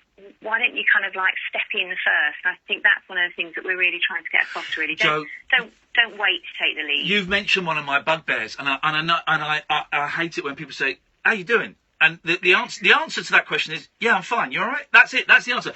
And sometimes I'm a little bit naughty, and on the show, if people phone up and say, "All right, Ian, how's it going?" Sometimes I'll tell them. Sometimes I'll be brutally honest and say, "Well, do you know what? It's really going really, really badly today, and I feel like..." And there's kind of... My listeners know to sometimes expect that because I'm a little bit naughty. But there is a shock because when we ask the question, "How are you?" We're not really asking the question how. We don't want the answer. We just want them to nod and go, "Yeah, I'm fine." That's and it's a strange thing. And the thing that I just thought of earlier on as well. Things are generally, I think, getting better in terms of mental health. In that there are some brilliant books out there, and it's certainly a lot more open. And if you go on Twitter, and it's being talked about a lot more, which is great. And I see men talking about it a lot more, which is great. But there is another side to it. This horrible word snowflake. And if it can be hurled at people if they show any... I nearly said the word weakness, and I don't mean weakness, but you know what I mean. If they show any kind of chink in their armour in terms of emotional vulnerability, pull yourself together, snowflake. And I think it's such a horrendous word that gets thrown around that can be so damaging to people. Yeah, and you know what? It's one of those things, isn't it? It's like when we talk in derogatory terms about people, when they do feel brave enough to open up, it can really impact on people's lives. We did a piece of research a few years ago where we asked people about, so what are the impacts for you? And 27% of the people that we spoke to said the impact of stigma has made them want to give up on life. Now, that's not just about suicide, but of course, as you quite rightly say, there's a high rate of suicide for men, 3 times more likely, by the way, than for women. But 27% of people not reaching their potential. So for young people, not carrying on at school, not going to university or college, giving up. Yeah, absolutely. And it's pretty shocking. And sometimes we get into the conversation of being the kind of thought and language police, don't we? Because we sort of say, "Oh, we can't say all of this anymore." But actually, sometimes it's about thinking about, are you using words as a weapon? And you're just needing to be a wee bit more sensitive about that and trying to think about, well, what might that make somebody else feel, even if I'm being a bit, flippant about a subject. I'm keen not to dwell too much on the negative. I want to get onto the positive. But one question, you just gave a statistic there that I was unaware of, and I've been keen to know for a while, that men are 3 times more likely to kill themselves than women. Why is that? Well, I think there's a couple of things. One, men often get to the stage where they're feeling that there is no other option. In other words, they're not seeking help in a timely manner. Yeah. Secondly, men tend to take quite extreme measures, so shooting, hanging are quite common. Yeah. And, of course, there really is no coming back from that. So there tends to be more completed, which is a terrible word, but completed suicides for men than for women. Listen, Joe, stay there. We're going to come back in a second. I've got to pay the rent, but we're going to speak to someone who's kind of has been through the ringer, guys. If you want to join in, we're not. Don't worry, we're not going to dwell on the dark side too much. The whole point of this is to kind of help you possibly see some positives and. Well, time to change the way that you think about things. So don't worry. I'm always keen to look on the brighter side of mental health, guys. This is the late night alternative with Iain Lee on Talk Radio with Time to Change. If you want to join in, 0344 499 1000 is the telephone number. Talk Radio. Dial up some dialogue. Talk Radio. We'll get you talking. Time to Change with Iain Lee on Talk Radio. Sponsored by Time to Change. Search Time to Change. The Dictionary of Driving by Mazda. Today, the letter S. S is for super simple. The ease of choosing a great Mazda car, because our cars are available with 0% APR. For example, the Mazda 2, Mazda 3 and Mazda 6 are available with 0% APR personal contract purchase. So whichever Mazda you pick, you'll get a great deal. Super simple. Visit mazda.co.uk. Mazda. Drive together. T's and C's apply. Finance subject to status. Excludes all new Mazda CX-5. 18s or over. Guarantee may be required. Mazda Financial Services. Morning. Sleep well? Can't say I did, to be honest. Think I'm in love. It's that Sky One channel. Driving me nuts. Up all night, buzzing, thinking about it. Wake up in the morning and I just want to throw it on my cereal. Yeah, that's right. I want to eat it too. Love one? Sky One. As a business owner, you can't waste money on anything, particularly hiring. That's why we built Indeed.com differently. No upfront fees, no long-term contracts, so you can start, pause and stop at any time. Post your next job on Indeed, the UK's #1 job site.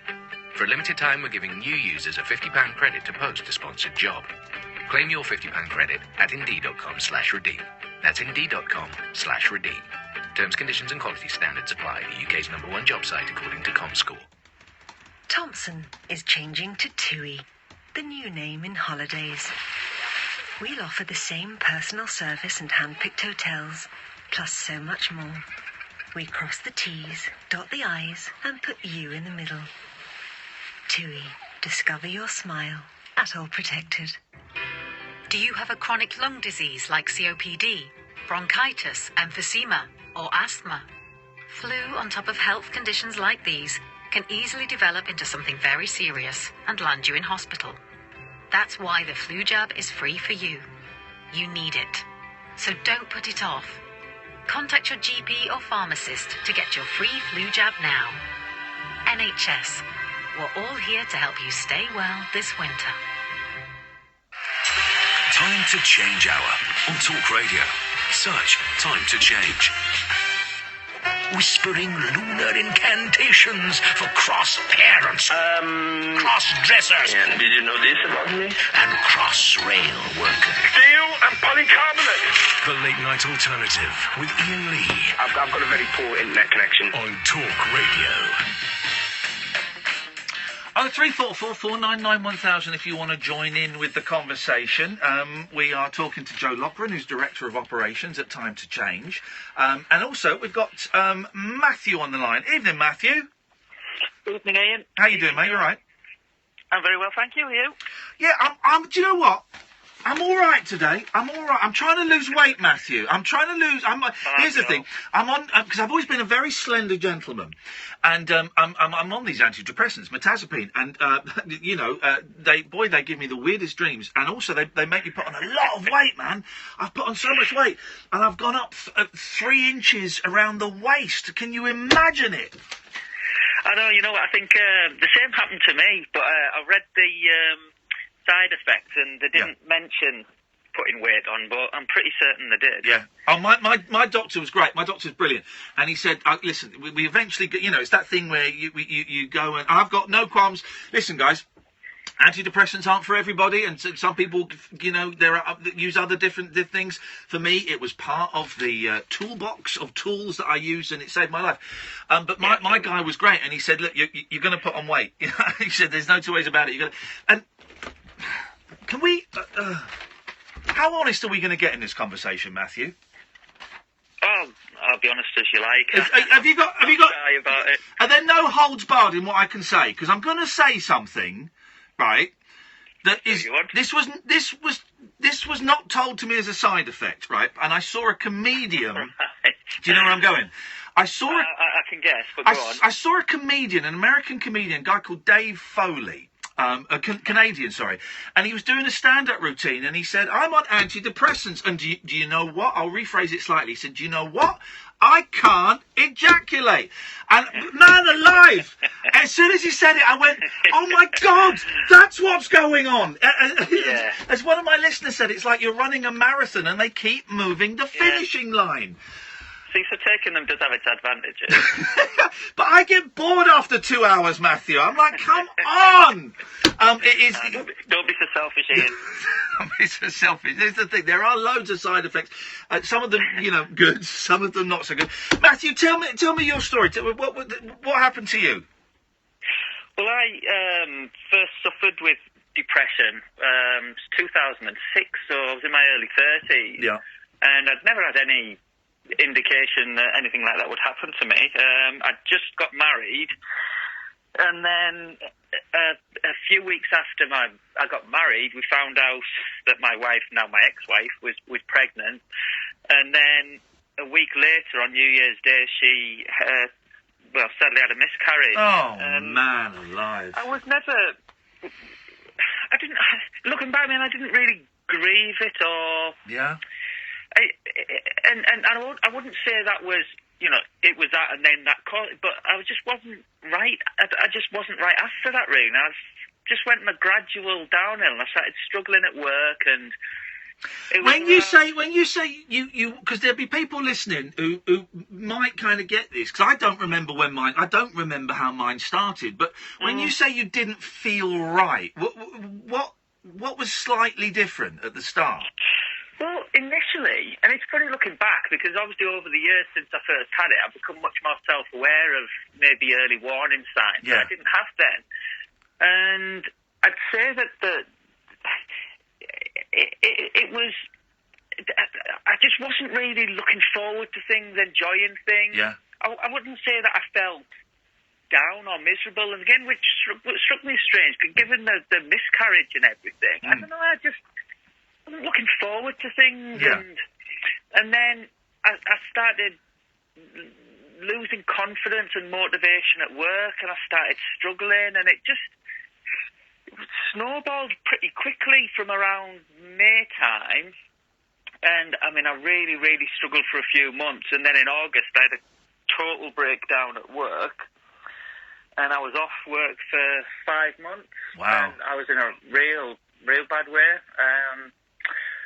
And then I was able to recover. I saw a psychologist. I was taking antidepressants. Well, hang on a second. If you don't, and again, I don't want to dwell too much on the darkness, because I do want people to listen to this and go, oh, hang on a minute, there is, I'm feeling that, or my friend's feeling that. There might be a chance for me as well. But I do think it's interesting. You say you had 5 months off work. That's a heck of a long time to not be at work. Yeah. What was your boss like?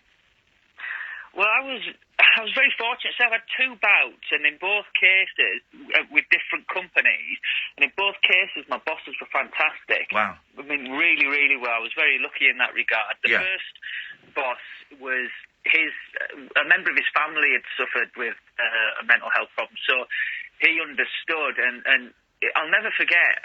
I had this breakdown. It was at Alton Towers. It was like a staff conference. Oh God! Have you had a breakdown at Alton Towers? Yeah, it was in a conference room. It wasn't. Oh, okay. Right.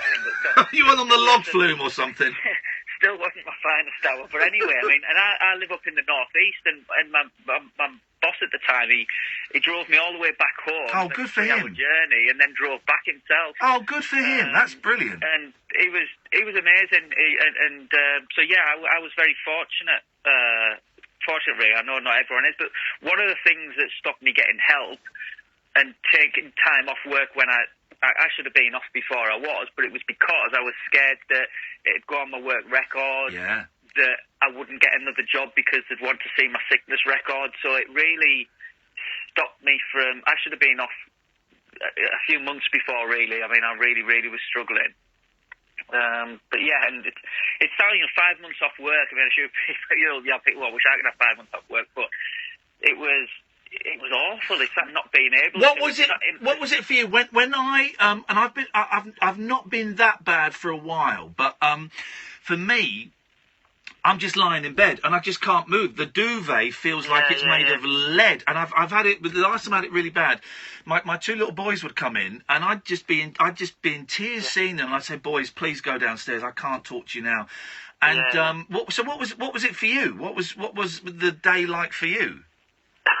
Endless. Endless, you know, it's there's just nothing gives you any sort of pleasure at all. So it's just dragging, and so then I'd be just kind of waiting for the night so I could go to sleep, but then I couldn't sleep, and the nights are even longer, and it was just awful. And people saying, "We'll do something to take your mind off it," but nothing ever would. Nothing would. Nothing could. Do you know what? This is brilliant hearing you say this. Not brilliant. You went through it, brother. Of course, it's awful. But because you're describing me. I couldn't focus on a book. I couldn't focus on it. If I could get out of bed, I couldn't focus on a television program. I couldn't focus on a 30-second advert because I just there's nothing was grabbing me. No, and that was the thing for me. It's like my ability to smile, laugh, to enjoy anything was gone. Yeah. It was gone. It's not, and every single thing, the things that I knew did give me pleasure when I was well. So listening to music, reading, like you said, going for walks, whatever. Everything just seemed pointless because I knew that nothing was going to change. That I was never going to feel better, that nothing could give me enjoyment, so it kind of feeds itself, I suppose. Isn't it funny, the word, it's not funny at all, but isn't it funny, the word pointless, that's it, that for me sums it up, everything's pointless. Everything's pointless. That's what it feels like. Matthew, listen, stay there, I've got to do some adverts. Joe, we'll come back to you as well in a second. We're going to, after the adverts, we'll find out what the upward curve, how the upward curve began. We've also got Mr. Olbus. We've got Julie on the line as well. We'll speak to them in a little bit. You're listening to the Late Night Alternative. Slightly different this evening, and at midnight we'll carry on with the nonsense, so don't you worry about that. But you are listening to the Late Night Alternative with me, Iain Lee, on Talk Radio, and with Time to Change. 1 in 4 of us will fight a mental health problem this year, and having a mate in your corner can make all the difference. We'll find out how in a bit. Search Time to Change to find out more. The Paul Ross Full Set Breakfast, tomorrow morning from 6 on Talk Radio. John Lennon once said, Life is what happens to you while you're busy making other plans. Aerosmith sang, Life's a journey, not a destination. and Sir Bruce Forsyth gave us, Life is the name of the game, and I want to play the game with you. So I hope you're busy making other plans to join me on my journey through the next Full Set Breakfast. That's the name of the game, courtesy of Bruce Forsyth, Steve Tyler and John Lennon. The Paul Ross Full Set Breakfast, tomorrow morning from 6 on Talk Radio. Time to Change Hour on Talk Radio. Search Time to Change. A star-crossed soapbox for sailor boys, stable girls, I'm on the edge. and stripper grands. It depends who you're with and it depends on the situation. Late night speech radio with a difference. Thank you. The Late Night Alternative with Iain Lee on Talk Radio. 03444991000. We got Joe Loughlin, Director of Operations at Times. Are you all right just to hang on, Joe? Yeah. You're right to stick around. If you want to chip in at any moment, then feel free to. And we're talking to Matthew. Okay, so Matthew. So what was the shift? What was the thing where the first step you took, either literally or metaphorically, that was towards the light? There's a number of things. It's one of those things where you see it more in hindsight, where Yeah. There wasn't a sudden epiphany where, oh, great, everything's better now. It was. I know that things got better and changed, but I think there's a number of things that led to that. The first step was going to the doctor. But then, what made you go to the doctor? Because that's a huge thing anyway in itself. Yeah, it was. It was actually. I spoke to my mum. I remember. Of course you did. I just said to her, "I'm really struggling," and they'd known I wasn't myself. I mean, I'm not someone that can hide and act. I mean, some people, you never know. With me, it's just very, very apparent I'm not myself. And yeah. And they, people had known there was. And she was the first person. She said to me, "You're clinically depressed. Go to see a doctor." Wow, your mum's clued up, isn't she? And I'd never. I don't know. I didn't know what was happening to me. I just didn't know. And so I went to the doctor, and I was given tablets, but I was very scared of taking them, so I didn't at that time. Yeah. I got to the point where this breakdown at work, and I found out through chance that a friend of mine had gone through something similar a few months before. Right.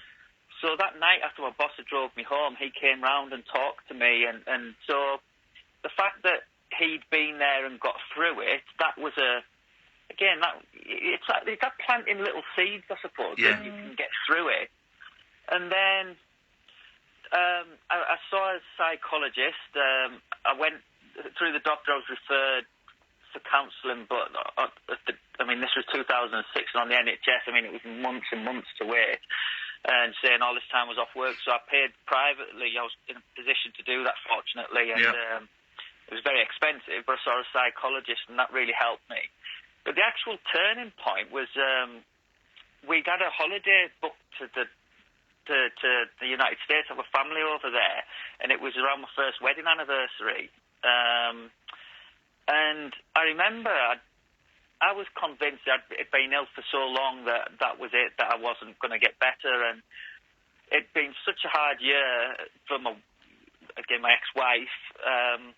And I remember just wanting her to enjoy the holiday, and I just thought, whatever happens, after the holiday I'm done, but just pretend as best I can so that she can enjoy a holiday. Yeah. And when I was over there, things just started changing. I just started having moments where I felt like me again. And I got back, and then I was scared that maybe it was all just because I was away, but I don't know, I turned a corner, really, and... It's funny, that, isn't it? Because it is... You can't... When you try and look back and go, well, hang on, what was it? Where was it? Where was it? You can't... It's like lots of little things kind of coming together, and suddenly you go, do you know what? Or suddenly you go... Suddenly I would go, do you know what? I felt all right for an hour this morning. I feel crappy again now, but I've had 2 hours where I've actually gone out and walked the dog and done stuff and felt okay. That's good. That means it might come back again. And isn't that really important as well? I just think sometimes when we talk about mental health, we have this sort of myth that you can't recover from it once you've got it. Yeah. And we know that you can. And I was really struck as well, Matthew, when you were talking about kind of seeing and hearing other people's experience. And at times change that. And you're one of our amazing champions. We've got champions, people who've had personal experience, who we train up and support to kind of challenge stigma and discrimination in their everyday lives, to do media volunteering for us, or to come to Parliament with us, or to do whatever. And that, I think, is probably one of the most powerful things within the movement of Time to Change that we've seen, that people are willing to share their stories as examples of here I was when I was at my worst, but actually here I am now. And that just opens up the conversation. And as you say, you sometimes sort of say to people, I didn't know you had gone through that. And as soon as you say, I'm struggling, it sometimes opens up the conversation for others to say, actually, so am I. Yeah. And it's that cultural change we need to make, isn't it, around, a societal change that makes it acceptable to talk about mental health like you would your physical health. We'd have no problems whatsoever saying, actually, do you know what? My broken leg it's a real inconvenience. It's stopping me from doing all the things that I really love. We don't feel that we can kind of say that about our mental health, and it would be brilliant if we could get to the stage where, that was possible. Yeah, I think, can I just say as well, I think something really important from that, that other people's stories, absolutely, that was, because you can read the kind of the medical type books about what it is and everything, but it's that human connection that you can relate to somebody, and through the fortunate position now I've been in with like you said, being the champion for Type of Chase, people contact me, and it just makes me feel really, happy that you can offer some sort of hope to someone that's in that place. You don't want anyone to experience that. There is something in being selfless to a certain extent that kind of helps your own self-esteem, doesn't it? By helping others, it kind of makes you feel a little bit more. I tell you what, one of the things I did was I went on Amazon when I was in bed and ordered, and there are loads of books out there now. Matt Haig is one, but there's loads of books, and I can't remember. And there's one about this woman that grew a lemon tree. I can't think what it's called. There's loads of books. Underneath the lemon tree. That's it. And there's loads of these books about people, some in, kind of high-powered jobs, some in, inverted commas, normal jobs. And they've written these wonderful accounts about how their life was, in inverted commas, normal, and then suddenly they got hit by it. And it could be because, something happened, they got divorced or someone died, or it could be it just came on them one day, and then they write about their recovery. And so I bought loads of these books, and when I felt well enough, I'd start reading these books, and they were quite inspirational. Some of them didn't click with me, but some of them, Matthew, some of them were really spot on. I thought, I can identify with them. Well, I've just wrote one. Have you read one? Oh, give it a plug. Give it a plug, Matthew. This is brilliant. What is it? It's self-published on Amazon. It's called Something Changed, but you mentioned divorce. That's something I write about as well, because it was something that just helped me a lot. I didn't realise I could write, and just expressing it helped me a lot, and it helped me to understand it, put a bit of distance between myself and the situation. And anyway, it's out in paperback soon. Hang on a minute. Right, well, in that case, because let's give this the full plug it deserves. So it's under the direction. Matthew Williams is the name. What's the book called? I'm going to have a look. Something Changed, and then it's subtitled "Stumbling Through Divorce, Dating, and Depression." There it is. I've jolly, seen it. Jolly little read. There we go. But one of the things that, and going to what Joe said about. Again, other people's stories and us not wanting to dwell on the dark side of it. One of the things that I really want, in my own little way, to get across to people is that it's taught me that, and particularly, I was at this Time to Change celebration at Whitehall on Monday, and I'm pinched myself how the very, very worst experiences I could ever imagine going through have led directly to some of the very best. Yeah. And I wouldn't change it. I've learned so much about myself.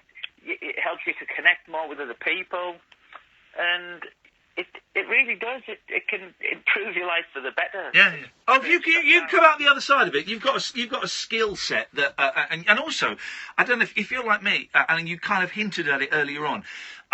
I know what the signs are now. I know. If certain little things happen, or I find myself acting in certain little ways, I'm well enough to sit back and go, oh, something's coming on here, and I'm more in tune with my body and my soul, man. But it's true. Yeah. It's true. I am. And that's great. Sorry. Go on. You two are too polite. You two are too polite. Just stuck someone's steam in there. Go on. Well, I was just thinking that there was a story. I don't know whether any of you saw it. Went viral about a woman who had basically sent an email to her team saying, "Today I'm not doing so good, so I'm going to take a couple of days off to look after my mental health because I know, like you were saying, you know enough about it to be on the cusp of something." and she published the result from her boss, who basically said, I want to thank you for doing this letter publicly to your team and demonstrating through your leadership that it's okay that we, one, talk about our mental health, and two, that we actually proactively look after our mental health, particularly when you've gone through it, you know what your triggers are, and sometimes taking those 2 days off means that you might not get to a stage where you need to take 2 weeks, 2 months, 5 months, whatever, and you can just nip it in the bud, and that's, if we can create a kind of attitude and a culture in society where it's okay to do that, then ultimately, from a work point of view, the productivity, the bottom line, all of those things that are really important to employers mean that, that we can kind of have that open and honest conversation and it be all right. Matthew, I'm guessing you're pretty clued in as well in terms of being open with your mates and chatting to them about stuff. Yeah, I mean, just one thing I want to pick up on something Joe said there, because I do think that's really significant, and I'm very fortunate to have a boss where I can do that, where I can say, look, I just need a day or two just to get my head straight, to get away from things. And he's been very understanding about that. But I think one of the things, even now, I mean, I'm very open about it and everything, but it's still difficult, I find, when you're in the midst of it, to say this is how I'm feeling. And so it is really important to employers to, and I think that's why when that example of the boss praising someone for having done that, I think that's a really significant thing. It's really the thing about friends and family, and when you say about the self-awareness and knowing those signs, initially it was actually friends and family that noticed before I did. And because I was ill a second time. After the first time, I didn't think that could ever happen to me again. I'd beaten it. And it crept up on me the second time. And other people saw, but I was like, no, I'm all right. Whereas now I'm, like you said, Ian, I'm much more self-aware now of those little things that actually, they might just be little things, but you know that you take steps to make sure it doesn't become a big thing, basically. Can I ask you a question, Matt?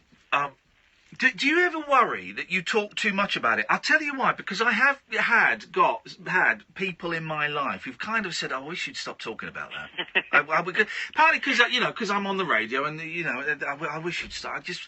You're embarrassing yourself talking. Do you ever feel that? I don't believe I am embarrassing myself, but do you ever feel maybe you've said too much? I'm conscious sometimes. Like Uncle Albert on Only Fools and Horses. Like when I was depressed, I do think that sometimes, and I've been conscious when I've written about it. I don't just want to say the same old things. It's you're trying to say something different. I wouldn't just write something for the sake of writing it. I don't want to mire myself in the headspace of having been depressed. Yeah. But for me, in terms of as a champion, an advocate, whatever you want to call it, then whenever I do think, am I going on about it too much? I just think no, because I know how much difference it makes to people, and the people that contact me, who will, and I've had it just today, someone saying, thank you so much, I don't even know you, and you've just said this, told me exactly how I feel, and given me some hope, and so some people do get sick of it. It's the people that it makes a difference to that kind of matter, really. Right, listen, you know what? Go on, Joy, quickly, because I'm going to do some adverts, and then we've got a couple of calls that want to chat about this as well. I just wanted to say, how important brotherhood is to men. When we did our research, they were so keen to be there in their mate's corner, and I'm really struck, Matthew, by what you were saying about friends, family noticing it first, because they know you really, really well. And then it's so good that they stepped in, and that's what we want to make sure that men are doing. Yeah. Step in for your mate when you think something's up.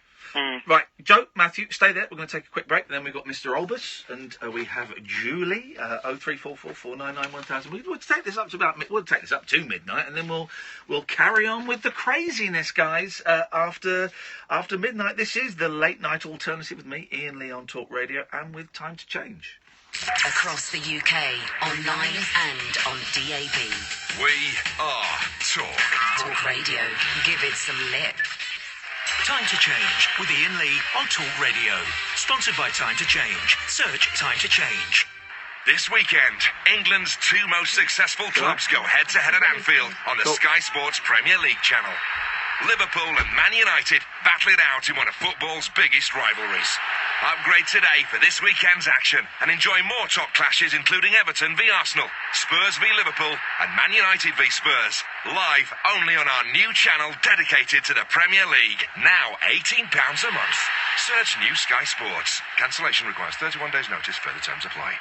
It's amazing what you can do with a tap. With just a tap, you can go from craving to tasting, from choosing to cheersing, and even from searching to surprising. Flowers! Now with HSBC, you can use Android Pay wherever you see the contactless symbol. It's easy, fast, and secure. Simply download Android Pay from the Google Play Store. So explore, tap, and enjoy with HSBC. Terms and conditions, device restrictions, and transaction limits apply. Most HSBC cards are eligible, subject to status. At DFS, we know how important it is to be comfy. So as the nights draw in, our craftspeople like Barbara here go all out to make sure every sofa is carefully handmade to order. I treat every sofa that I sew as if it's coming to my house. And she's very particular. And with autumn-winter collection sofas now up to half price and available with 4 years interest-free credit, winter's going to be very comfy indeed. DFS. Order now for guaranteed Christmas delivery. Hi, Mum. What you doing? Making fairy cakes. Can I help? Of course, sweetheart. Can you weigh each egg to make sure they're between 57 and 60 grams? Then sieve this flour, put that through another sieve, and finally through this really fine sieve. Then count these hundreds and thousands. I like 200 on each. Actually, I have some homework. People who work at Esso are obsessed with details. Useful if you're a fuel engineer like Deborah. Our new Synergy Supreme Plus unleaded fuel reduces friction to help look after your engine. Esso. Energy lives here. See esso.co.uk for details. The mother of all talk shows with George Galloway. He's back on Talk Radio. Listener comrades of the world, unite! Our glorious leader, George Galloway, returns to the UK airwaves with the mother of all talk shows. The switchboard is lighting up. Controversial conversation and cutting-edge current affairs comment with the notorious B.I.G.G. Listen, this guy's a nightmare. He's not a great guy, folks. The mother of all talk shows with George Galloway. Tomorrow night from 7 on Talk Radio. I did not say that. Time to Change Hour on Talk Radio. Search Time to Change. Closing time conversation for tax inspectors, taxi drivers, and taxidermists. Great big talk for the wee small hours. You've been trolling me big time, mate. The Late Night Alternative with Iain Lee on Talk Radio. 03444991000. Craziness continues after midnight. Until then, we're joined by Joe Lochran, Director of Operations at Time to Change. We've got Matthew Williams, and we've got Michael's called in. Evening, Michael. Hi, Ian. Hey, man, what you got for us? Yeah, I'm just really pleased that you're touching on this subject, because I've been suffering from depression, anxiety, and post-traumatic stress disorder since last summer, really. I had an accident at work, and I lost 2 fingers. Oh, man, alive! On my right hand, and one of my other fingers is now in a permanent L shape. So it's a knock-on effect from a situation. Yeah, I bet that. I'm guessing you're right-handed as well. That must have been. Gosh, I can't even begin to imagine what that must have been like. So what happened after that then?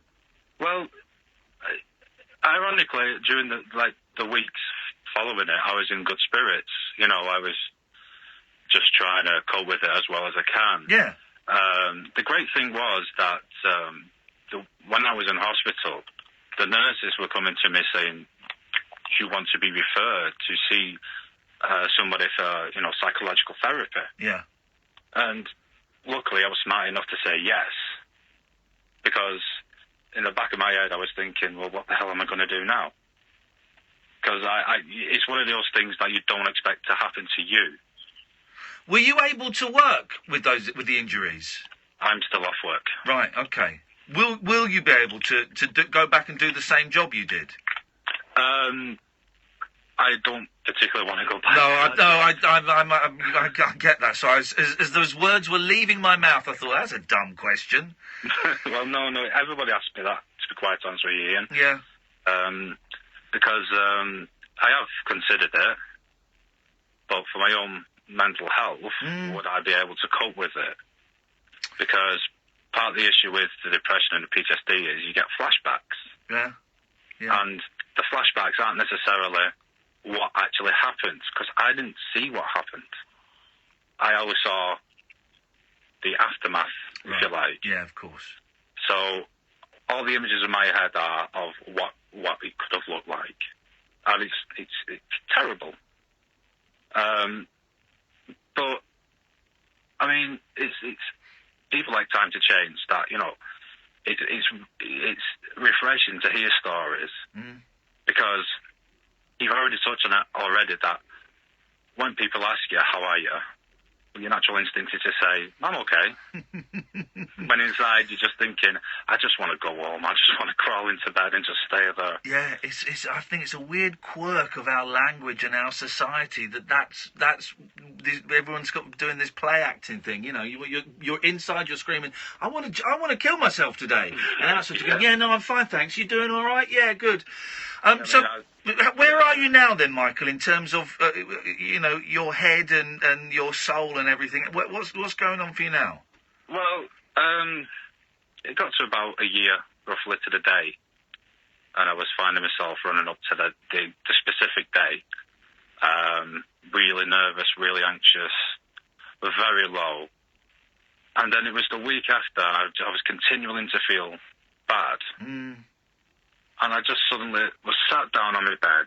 I avoided people. I was still talking to people, but I was just, in the back of my head, I was like, just go away. Just leave me alone. And I sat on my bed and I thought to myself, I literally can't do this anymore. Yeah. I need to snap out of this. And what I started to do then was look into volunteer work. Was start to think about what can get me out of bed at a reasonable time, like I used to for work. So I just thought, right, I'll go to the gym. I'll do some cardio work and just see where I can go from there. Yeah.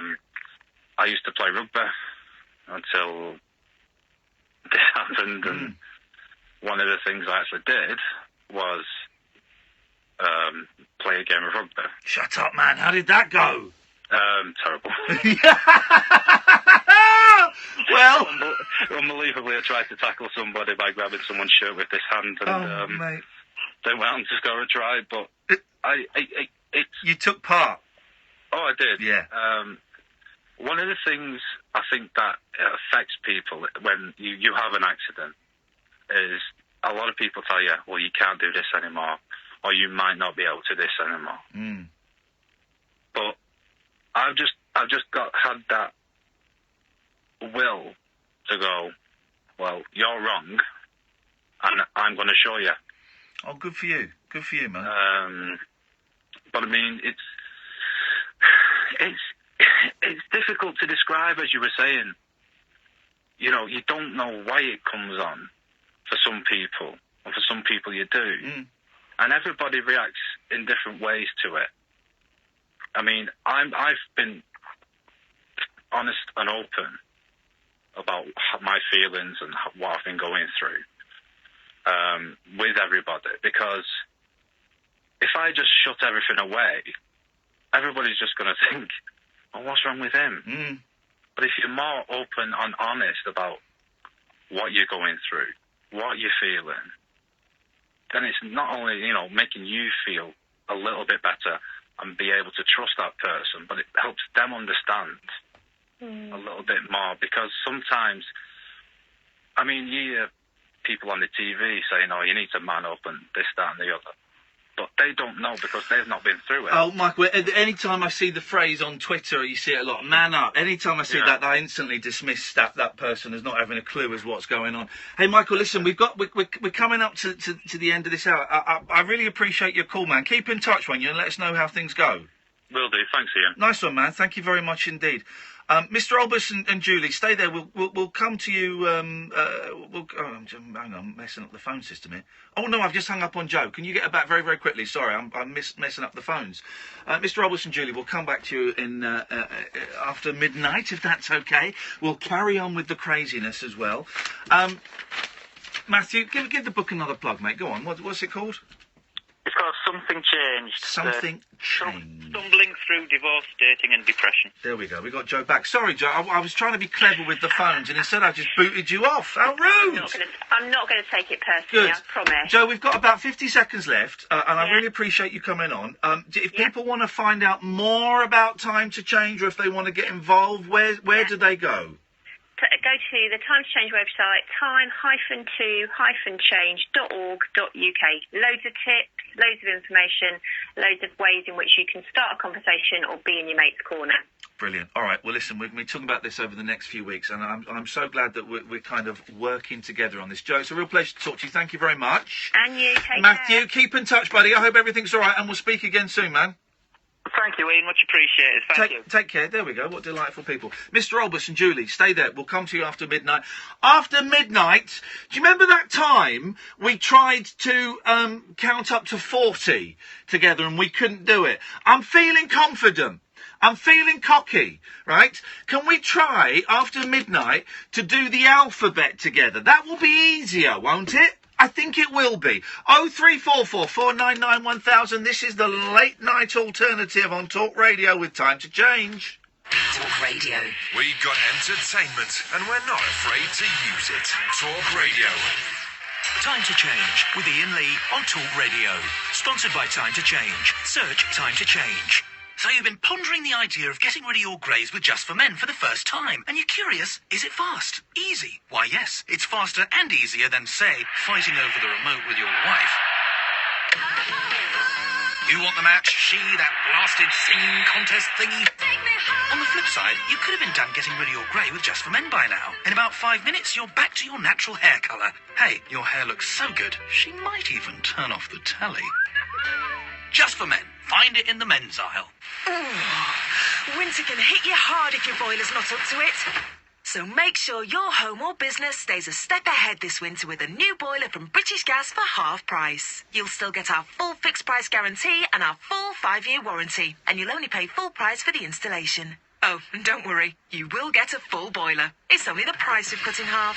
But hurry, this half-price offer ends 31st of October. Get yours now and be a step ahead this winter. Search British Gas New Boiler. Conditions apply. Hi, I was hoping to get a price on selling my car. Online, they offered me £3,000. OK. How about £4,000? What? Really? Brilliant. Yeah, great news. We buy any car too, but we pay £1,000 more. We call that one of life's small victories. Bring Vauxhall a quote from the leading online car buyer and we'll beat it by £1,000 when you trade in your old car for a brand new Vauxhall. Plus, that's on top of our other great offers. Search Vauxhall Buy Any Car. Vauxhall. Isn't life brilliant? Offer and part exchange for new passenger car orders which are registered by 31st of December. Based on the true condition of the vehicle. Participating retailers only. Terms and conditions apply. See vauxhall.co.uk/WeBuyAnyCar2. Stand up to cancer on Talk Radio. Stand up, raise cash, take cancer out. Collaboration kills cancer. Who's in? I'm Julia Hartley-Brewer, and I'm turning up the heat on cancer with a big and ballsy bake. Why not get involved? From chili con cookies to cake au vin. Get creative in the kitchen and embrace the fundraising power of self-raising flour to help make serious dough for game-changing cancer treatments. Go ahead, punk. Bake my day. 100% of the money raised goes straight to those badass science boffins who save lives. Stand up to cancer on Talk Radio. Rebels, you now have a cause. Search Stand Up to Cancer to sign up. Across the UK, online and on DAB. A radio star is born. You're going to love Talk Radio. Talk Radio. Right, we've got loads of calls lined up, but I want to do a thing. Well, I want us to do the alphabet. I'll explain it afterwards. 0344 499 1000. You can Skype Late Night Alternative. I'm Iain Lee. This is Talk Radio. From the Sky News Centre at midnight, police in the Bed, UK are please. investigating an allegation of sexual assault against film producer Harvey Weinstein. It dates back to the 1980s, but wasn't reported until yesterday, after various claims came out in the US. Kate Beckinsale is the latest woman to come forward, saying he invited her to his hotel room when she was 17. Ted Baer, founder of the film magazine Movie Guide, has known Mr. Weinstein for years. This is a heavy blow for the whole industry, and the industry has to come forward and actually say and repent, not just Harvey Weinstein, who has a lot to repent for. The EU's chief negotiator, Michel Barnier, has warned Brexit talks have hit deadlock, and the lack of progress is disturbing. The Prime Minister and Brexit Secretary insist developments have been made. A family kidnapped while backpacking in Afghanistan have been freed after they were held hostage for 5 years. American Caitlin Coleman and her Canadian husband Joshua Boyle had 3 children while in captivity. They were taken by a group linked to the Taliban. Joshua's mum Linda has spoken to her son. That's the first time in 5 years we got to hear his voice. It was amazing, and he told us how much he looked forward to, his children were looking forward to meeting their grandparents, and that he would see me in a couple of days. So we're waiting for that. The body of a woman who's believed to have been murdered may have lain undiscovered in a flat in West Belfast for more than 2 Periscope, are you years. still working? The 68-year-old Marie Conlon was found dead at Larkspur Rise last Friday. A 23-year-old man's been arrested. In football, it's understood David Moyes is keen to talk to the Scottish FA about the national manager's job. Gordon Strachan's almost 5-year reign ended after Periscope, the you failed working? campaign Yeah. to qualify for the World Cup in Russia. And Downing Street's announced former Metropolitan Police Commissioner Sir Bernard Hogan-Howe has been made a life peer. Lord Hogan-Howe is one of a handful of senior figures appointed to sit as crossbenchers in the House of Lords. That's the latest. I'm Annie Green. Across the UK, online and on DAB. Get an earful of unusual nocturnal emissions with radio's Lord of Misrule, Iain Lee. No relation, thank God. Unfiltered Night Talk with the original king of unconventional conversation. The Late Night Alternative with Iain Lee on Talk Radio. Oh, that's official. My internet isn't working, guys. I can't connect to the internet. So you can't Skype in, I'm afraid. I can't connect to the internet. Someone's kicked a plug out somewhere, haven't What the bloody hell is going on? Can you go and reset the hub out there? Thank you very much. Indeedly doodly, dear listener. The Late Night Alternative with Iain Lee on Talk Radio, and with time to change. 0344 499 1000 is the telephone number if you want to give us a call. We've got lots of calls talking about what we just talked about in the last hour. Well, what the hell? We're back on. Tell her not to touch the internet. Don't tell her not to touch it. Don't touch the internet. We're back on, it would appear. I don't know what happened there. Flipping heck, that gave me the fright of my life. Absolute fright of my life. I wonder if I can get Skype to work in that case. Yeah, we work. It works. She'll turn it off now, bugger it all up. So you can Skype us if you want. Late Night Old, it works. Something happened. Turn it off, turn it on again. There we go. Skype Late Night Alternative. I don't think we've had any calls on Skype this evening, so you can. What I want to do now. You weren't here when we did this. Mm-hmm. This was on when I was filling in for Dr. Pam, where she was judging a bukkake party, refereeing it. Sorry.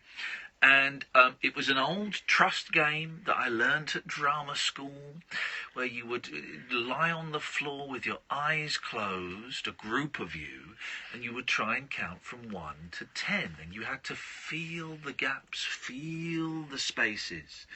And you had to and if, so you go 1, the voice over there would, 2, and then quite often 2 people would go 3, and you'd start again, and it was wonderful. And we tried to do it on a Saturday night. I filled in for Pam, and it was it was a car crash. It was one of the worst bits of radio I've ever been involved in, and I've been thinking about it a lot since then, and I think we can do it, but we're going to do it with the alphabet, okay?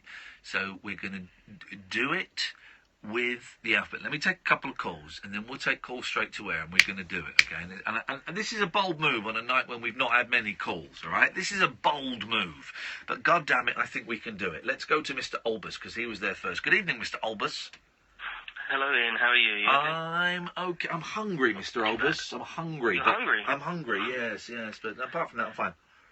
I can be part of the alphabet game later if you want. Yeah, definitely, man. We're gonna a quarter past. We're gonna take a break at quarter past, and boom, we're gonna do it.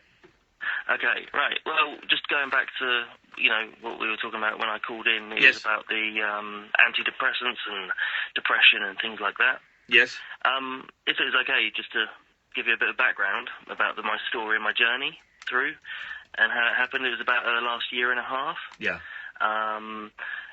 I just found when I was driving to work, I was so down that I just wanted to I was having these thoughts of driving off the road. Yeah. Into the tree. Yeah. I don't know why, but they were just entering my mind. I've been there, brother. You're not alone. It happens. And this had a knock-on effect with my family. I've been married 9 years. I've got 2 boys, 5 and 2 years old. And, it was all having an effect on everyone. And my wife literally gave me an ultimatum because it was getting that bad. Yeah. Said, go to the doctor. I want to see you doing something, to make it better. Yeah. Not just, So the thing that really surprised me was how accepting the doctor was when I booked the appointment to listen to what I had to say and help, Yeah. I went there, I literally cried, just for reasons of anxiety and depression. And she subscribed me to a pill called sertraline. Oh, I had that. That gave me the twitchy legs. Did you get the twitchy legs? I did not have twitchy legs at all. But I definitely did put on weight. Yeah. Now, I don't know if it's to do with maybe because you don't care as much. I felt like I didn't care as much, so I'm eating more. I don't know. I can't quite work it out, right, because I've Googled it online and I've read so many different things. My theory is, as to why I put on weight with mirtazapine, it wasn't any of the other drugs, it was mirtazapine that made me put on weight. My theory is that I don't actually know when I'm full up because of this drug. I don't know when I'm full up, so I can just keep shoveling stuff. Also, I've read some suggestions that it makes you process sugars and fats and all those. It makes you process it differently. Now, whether that's true or not, I don't know. But it kind of makes sense. Go on. Definitely with beer like that, especially at the end. When I get to the end of the tale, I'll tell you what I've done to come off of that as well. Yeah, go on. And maybe the steps I've done. But I think the important thing is when you get subscribed those depressants is to follow their advice. Yeah. First of all, because they definitely say go to some sort of therapy. I actually tried something really different. They offered me something that they don't normally do, which is ESB therapy, which is like electrical brain stimulation or something. Is that what we used to? Is that the thing where you got to bite down on a leather? No, because that's making a comeback. ECT. Bizarre. Yeah, that's making a comeback. I read. They're doing that again. This is going to sound rude. I'm not trying to sound rude. I'm just saying it is like 2 electrical vibrating things. Wow. But Are you sure it was a doctor you went to see? It was, I promise. Wow. I promise. And it was to get your right and left part of your brain to work and process something that maybe happened in your past. Okay. Right, well, yeah. So you can deal with it. So it processes it. It was kind of bizarre, but it really did work. And what you were saying about how you can now deal with things and you can read yourself, maybe when you're getting worked up or when you can tell little signals in your body of what's happening and how to stop yourself. Yeah. That's the skill set I felt I learned. And then after a year and a half now, this is very recent now, I felt that I could come off the sertraline. Yeah. But what I did at the same time was I cut sugar out. Completely. Here we go. Because I'm looking at the sugar-free diet, isn't it? So everything's linking up. I've got a book in my car about going on a sugar-free diet. Yeah, I cut sugar out and I exercised at the same time. Yeah. Because I feel that the exercise perks you up in the morning, particularly in the morning. Do it in the morning. Yeah. And I felt that really, really, honestly, has helped. Because when you're so used to taking a pill in the morning or whatever, that helps you. But I found that the exercise and coming off sugar has definitely helped, and hopefully I'll start losing the weight. That's the thing I'm most concerned about. Yes, I know. It's that thing of now I'm feeling depressed because I'm fat, and it's a thing. Exactly. But I'm glad all of that worked for you, and different things work for different people. Yeah. It works to a point, but I don't ever think I've won. Do you know what I mean? No. You always think it's there, and that's the thing that is kind of depressing about this world, isn't it? But at least I'm doing something, and I Hey, man, think it's working. we're all going to die. Mr. Olbus, can I ask you a question that you may not be able to answer? What is Olbus oil made of? Well, obviously, what is Olbus? Is it a plant? It's a mixture of things. Is it? What is it? What is in it? Because it's great stuff, by the way, guys. Oh, man. Love the Olbus oil. You got a cold, sprinkle a few drops of that on the pillow, put a little bit on a tissue, beautiful. And you're sorted. Yeah. Exactly. But what is it? What the hell is in it? What are we putting on our pillows? Well, I'll have to find out the ingredients for you, but I'm sure it's got eucalyptus in it and things like that. But it's a lifesaver. I want to make some. I want to make some Olbus oil of my own. That's what I'm going to make my own brand Olbus oil, and I have to call it Ubus oil or something. Ubus Alice. Branded thing. That's what. Yeah, anyway, thanks for listening to me, man. Hey, nice one, man. I'm glad you started calling. I appreciate it. Thank you very much. Let's go to Julian. Hey, Julian. Ian. Julian. 1 second. Yep. Hello. I'm just putting petrol in the car. So Oh no! Hey, listen! Don't do that. Because last time, right, about a month ago, I got out of the car and I got a message on my phone. So I was listening to the message and I had the pump in the car, and the bloke wouldn't turn the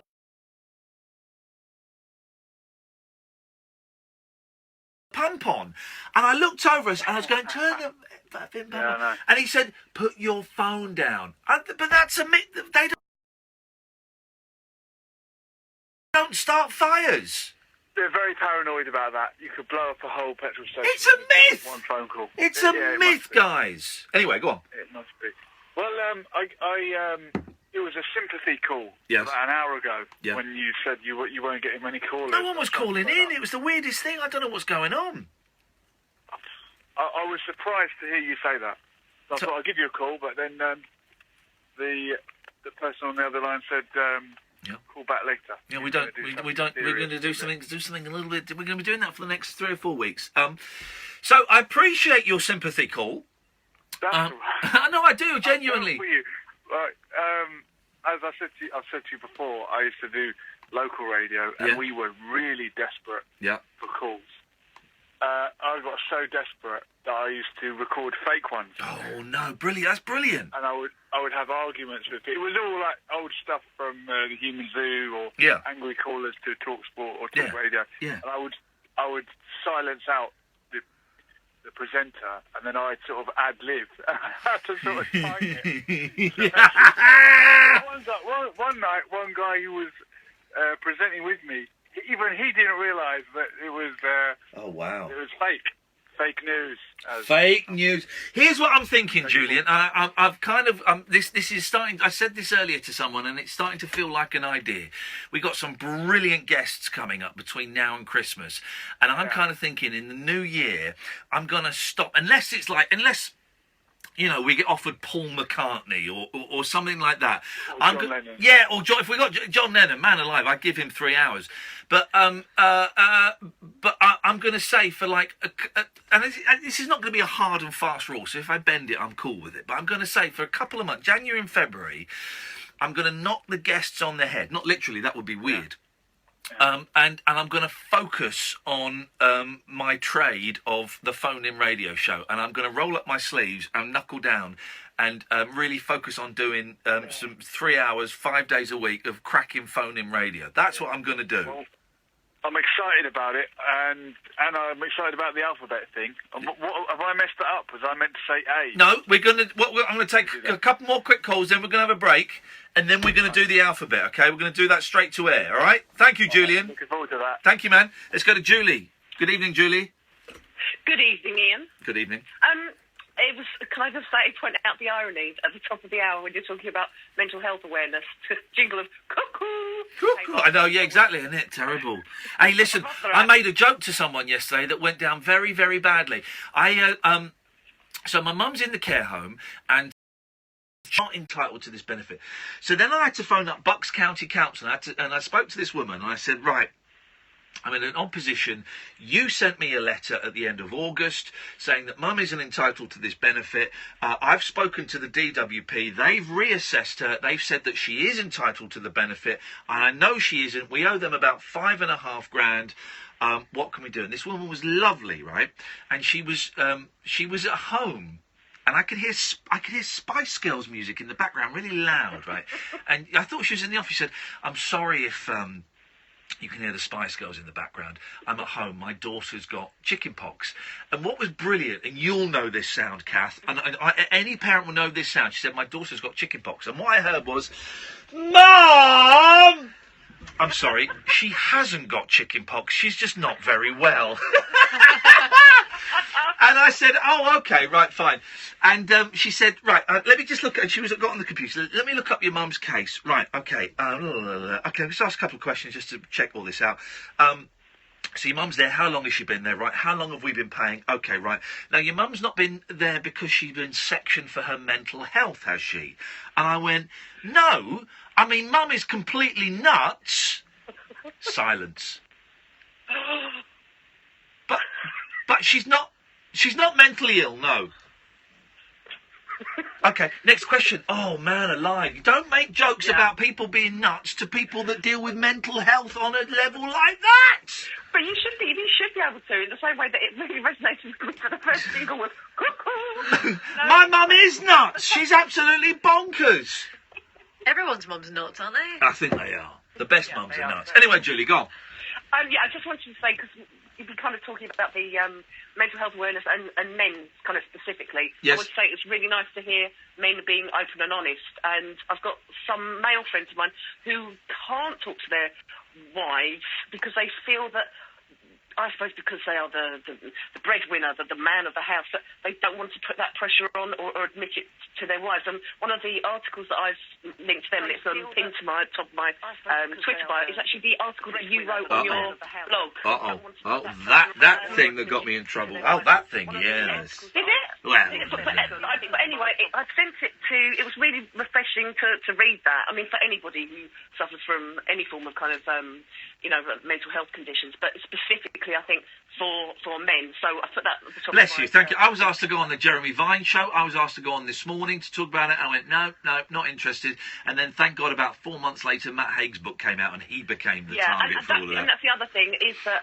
and I heard his interview when it was first released, and I think, was in the studio, and that book has absolutely kind of helped me through a very bad time, but also the people around me who, it's like my husband doesn't understand depression, has never been depressed, and lucky old him, but that book really helped my parents and also my husband to understand, or certainly get some kind of comprehension about how debilitating it can be. But specifically, I think for men, the article is great and the book is great. And do you know what I was thinking today? I was thinking, and I wish I hadn't thought this, because you know what's going to happen. It's going to happen to me. I was thinking, I can't remember the last time I had a migraine. What a stupid... Haven't I just? I was thinking, and I cannot remember the last time I had I remember when I've had a couple brewing, but I've got in early. But do you remember that time I couldn't come into work because I pulled into a lay-by at 5 in the morning, for 4:30 in the morning, and I had to have the air conditioning on. And I would just open the car and throw up in the street, then shut the... I couldn't get back because I was blind. And I was thinking, I cannot remember the last time I've had one like that. It means I'm going to get one in the next few weeks. That's what that means, idiot. Julie, exactly what that means. Thank you very much indeed. Quick break. You are listening to the Late Night Alternative with me, Iain Lee, on Talk Radio with Time to Change. Talk Radio. Digital debate for the UK. Talk Radio. We'll get you talking. Time to Change with Iain Lee on Talk Radio. Sponsored by Time to Change. All right, if they're happy, then Time to Change. Dave? Yeah? This kitchen we're putting in. She actually said, it's that from was Ren. amazing. Yeah? That was amazing. Thank you. Well, we always get our kitchens from. Not anymore. We know what we do. Ren have got the biggest range in the country. I thought the biggest range was... No, it's Ren. And they have the biggest showrooms, and they make all the kitchens here. Good. As long as they're happy, then... Didn't you get a quote from I did from their depot? But then I took it to Ren, and they beat it. So, it's hello, Ren. It's good, yeah. Goodbye. Imagine going through Ren. the UK's #1 kitchen retail specialist. There's no need to scream and shout if your plumbing's gone right up the spout. There's a local hero for that. If your lights are leaving you in the dark, there's no need for a rude remark. There's a local hero for that. Whether it's plumbing, heating, drains or electrics, we've got a local tradesman who can help. There's no call-out charge and all work comes with a 12-month British Gas guarantee. Book online now. There's a local hero for that. Localheroes.com. Before you find a car and fall in love, get a finance deal that fits you like a glove. Car finance 24/7. Car finance 24/7. Get your finance first before you fall in love. Apply now at carfinance247.co.uk. Car Finance 24/7 Limited are a credit broker, not a lender. All circumstances considered. Representative APR 27.4%. Car finance 24/7. Car finance 24/7. Get your finance first and then you're good to go. Where do you charge an electric car? How quickly can I do it? How far can you go on one charge? How much can I save? Can I charge it at home? I need a house with a dry. Can you get an electric shock off? If I plug in on my mobile phone, will the car Periscope, are you working or not? car washes? Periscope, are you working? Get the answers I'm not at convinced you are. goultralow.com. Looks like you might have This frozen. weekend, Yes, you are. England's All right, two fine. most successful clubs go head-to-head at Anfield on the Sky Sports Premier League channel.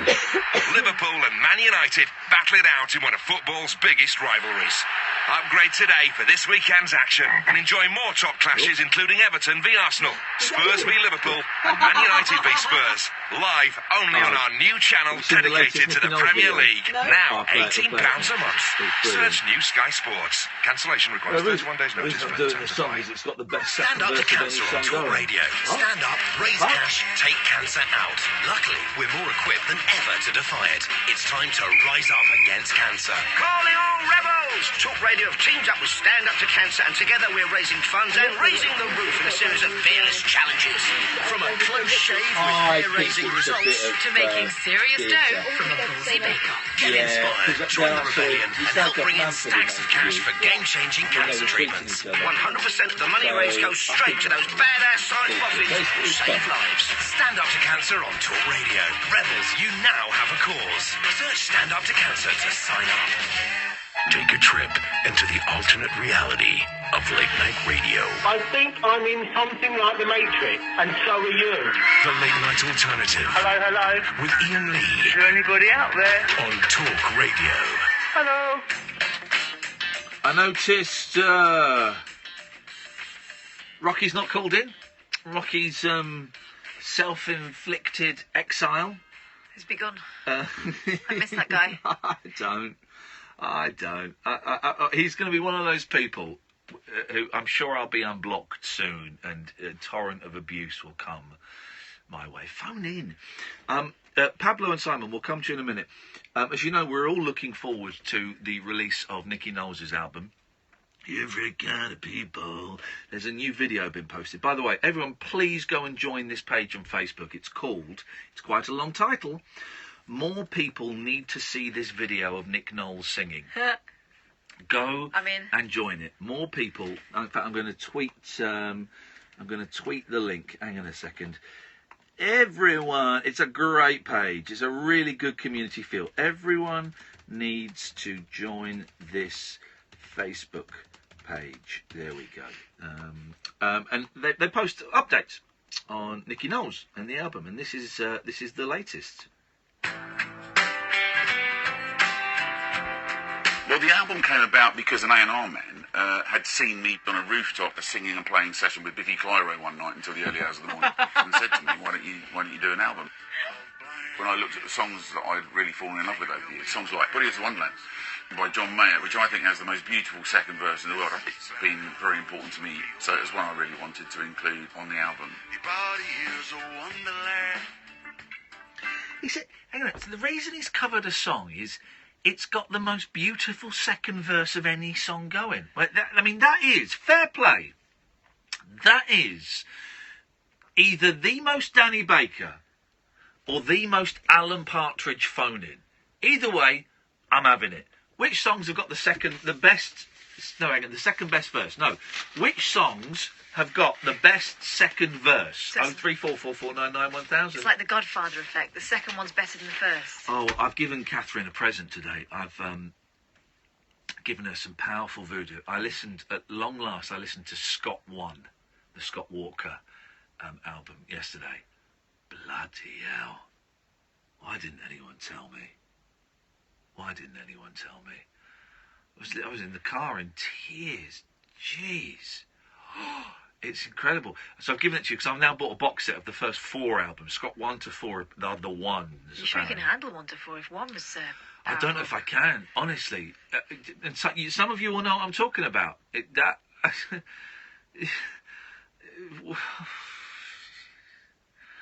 Oh, my I poor feel like soul. you've given me the video to The Ring. No, not at all. I've given you the key. Oh.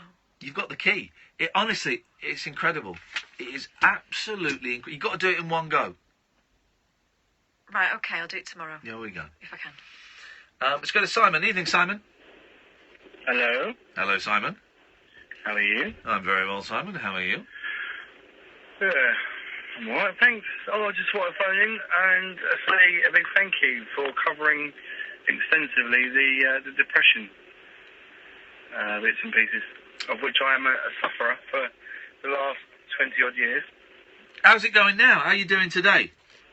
Oh, I'm absolutely fine. I am also a slave to the magic of sertraline. Did you not get the twitchy legs? I get restless legs anyway. Oh, right, okay. But it did give me the zaps once, which was very strange. The zaps? Where did you get the zaps? In the head or the legs? No. It feels like you're having an electric shock. It feels like you're being electrocuted. Wow, bloody hell.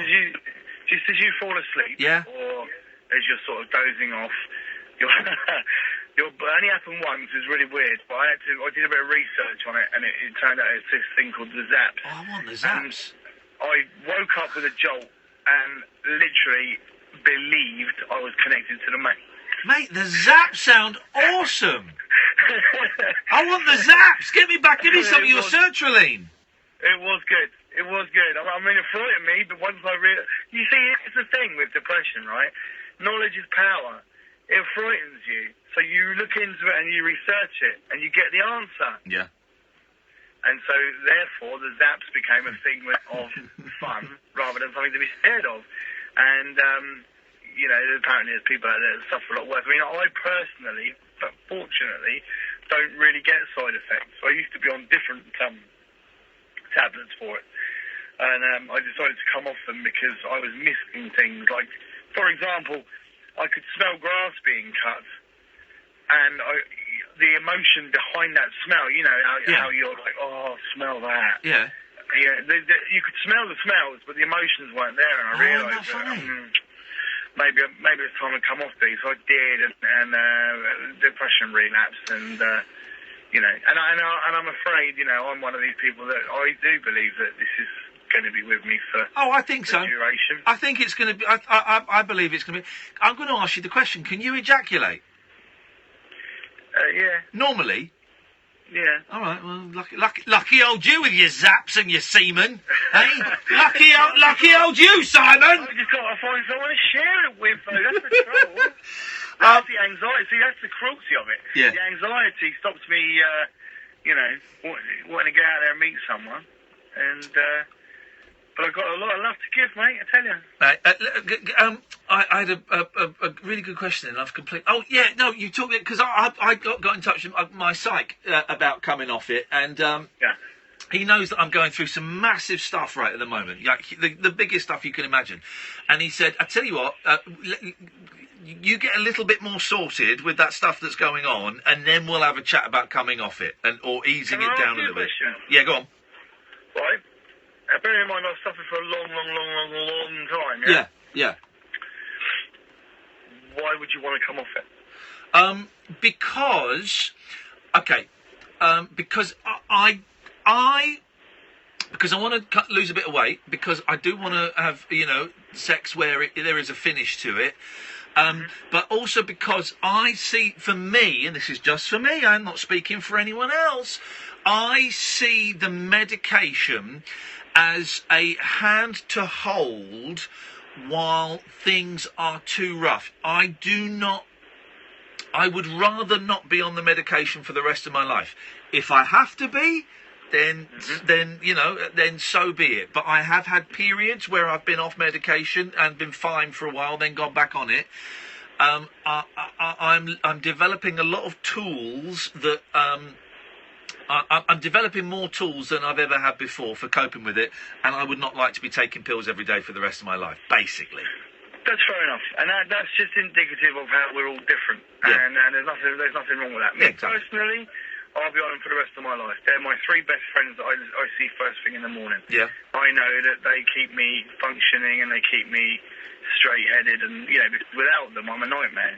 My depression takes different forms. You think you've beaten it in one way, and it manifests itself in other ways. So, I go through phases where I could be excruciatingly angry. Or just down in the dumps or whatever, but the sertraline keeps me level, and that's the one that works for me. I'm also aware, and I have highs and I have lows, but I'm also aware that with the mirtazapine and the venlafaxine that I'm on, that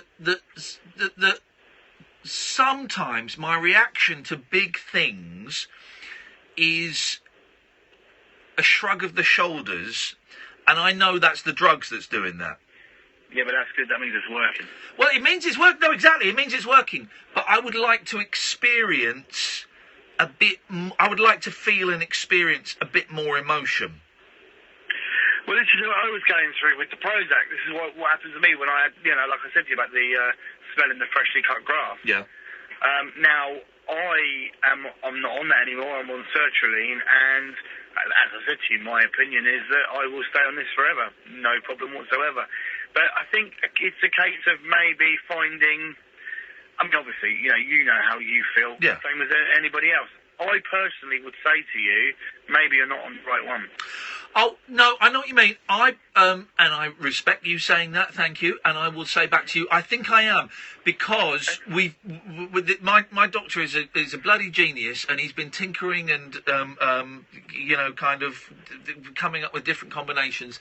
And, trust me, with everything that's going on, the fact that I'm able to turn up to work every night and sound as jolly as this means I'm on the right ones. For now, definitely. Absolutely. No, absolutely. I get what you're saying. I really do. I mean, I personally think that, like I said, I wouldn't dare to tell anybody, because at the end of the day, we're all different. What we all have in common, mind you, is that we are all looking for the answer. And for all of us to be able to talk like we can now, as a community, if you like, means that hopefully we will get the answer. Because if I give, and this is going to sound quite strange, but I actually consider my anxiety and my depression to be a gift. They're mine. Nobody else can have them. Because what it means is that I now have the ability, through being poorly and having done the research that I've done and the feeling the way I felt, to be able to help other people. There was nobody there for me when it started for me. I thought I was going crazy. Simon, I appreciate your call, mate. Thank you very much. Can I just say one more thing? Of course you can. Oh, 2 more things, just very quickly.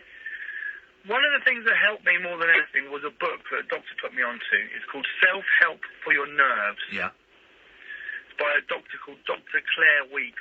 She's an Australian old lady, or I think she's dead now. But that... Well, it didn't work for her then, did it? He said jokingly. I'm only joking. I've not heard that one. No, I've not heard that book. From the littlest hobo land, Yeah. So that helped me, and I heartily recommend it. And the other thing is this little piece of this little analogy that might help somebody that's a bit confused, right? Yeah. Look at anxiety and depression like a game of baseball. Uh-oh. Right? Yeah. You're lined up to bat. Now, the healthy mind, the ball would be bowled and you would bat it straight out of the arena. The depressed mind, which is searching for answers, will drop the bat, grab hold of the ball, and start picking the stitching out of it. Because you want to find out what it's all about. I'm not quite sure I get that, but it's going to give me something to think about on the drive home. Okay. Thanks for your call, brother. Cheers, mate. Take care, man. Bye-bye. Did I do the 12:30 break? No, I didn't. Oh, in that case, I was thinking, I can't remember. You're listening to the Late Night Alternative with Iain Lee on Talk Radio and Time to Change. 1 in 4 of us will fight a mental health problem this year. Having a mate in your corner can make all the difference. Search Time to Change to find out more. Across the UK, online and on DAB. Talk Radio. We'll get you talking. Mid-mornings with Julia Hartley-Brewer. Join the Fleet Street firebrand who isn't afraid to shoot from the lip. I'll be talking about all the biggest stories. If you're talking about them, so are we. But we'll get behind the headlines, talk to the biggest guests and those politicians, just so you don't have to. Julia Hartley-Brewer. This morning from 10. On Talk Radio. We'll get you talking. The radio show where the owls are not what they seem. Do you or have you ever watched Twin Peaks? The Late Night Alternative with Iain Lee. We could be dreaming and meeting each other in our dreams. On Talk Radio.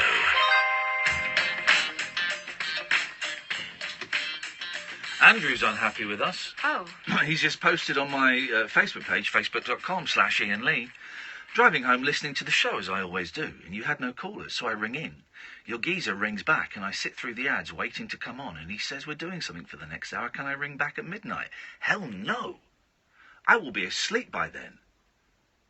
I get up at 5 for work. Gutted does not cut it. Sorry, dude. I'm sorry that we couldn't fit our callback system into your work-sleep schedule. I can only apologise for that. These things happen. Some people. Yes, Tony. Hello, Ian. How you doing? I'm all right, Tony. I'm very hungry, but apart from that, I'm fine. Obviously, I've listened to your show quite a lot, and I hear that from the depression you've suffered, right? I've never, ever in my life suffered depression at all. Yeah. I occasionally take cocaine. Not a lot. I'm not. Show off. I've got a job. I keep a job. I maintain my family, everything like that. Yeah. I went out a couple of weekends ago, and we went out, and it was a proper big blowout. Yes. Went out on a Friday, come back on a Sunday. 4 or 5 days after, I've never felt... I hated everyone. Yeah. I fell out with my mum, fell out with my daughter. I was going to work, fell out with the boss. I don't know what it was. Well, I do. It was a coke come down. I've never ever felt anything like it. It was horrible. I was finishing work at 3:30. I was happy to get home, turn my phone off, sit in front of the telly. I just wanted my own company. But all right, listen, I'm not judging you for doing cocaine. I've done drugs and I don't do them anymore. But I mean, how big a blowout? The blowout lasted 3 days. Yeah, I've never done a blowout like that. Well, mate, there's your answer. And you're getting. I'm going to say this. It's going to sound like a joke. It's not. You're not getting younger. You are getting older. That stuff becomes harder and harder to recover from. And the symptoms you are describing, being angry with people that you love for no reason, that's a classic coke come down. I'll go on a Friday, do whatever. Yeah. Go to work on a Saturday. I'm not saying I'm mad, bang on it, but I've never had a big blowout like that. Yeah. I'll have a Friday night session, go to work Saturday. But is that a normal thing to have? I've never ever done 2-3 days on it like that, like I did. How old are you, Tony? 41. I would say that's just starting to get to the age when doing a 3-day bender is actually, like properly dangerous. I mean, like heart attack dangerous. I know, but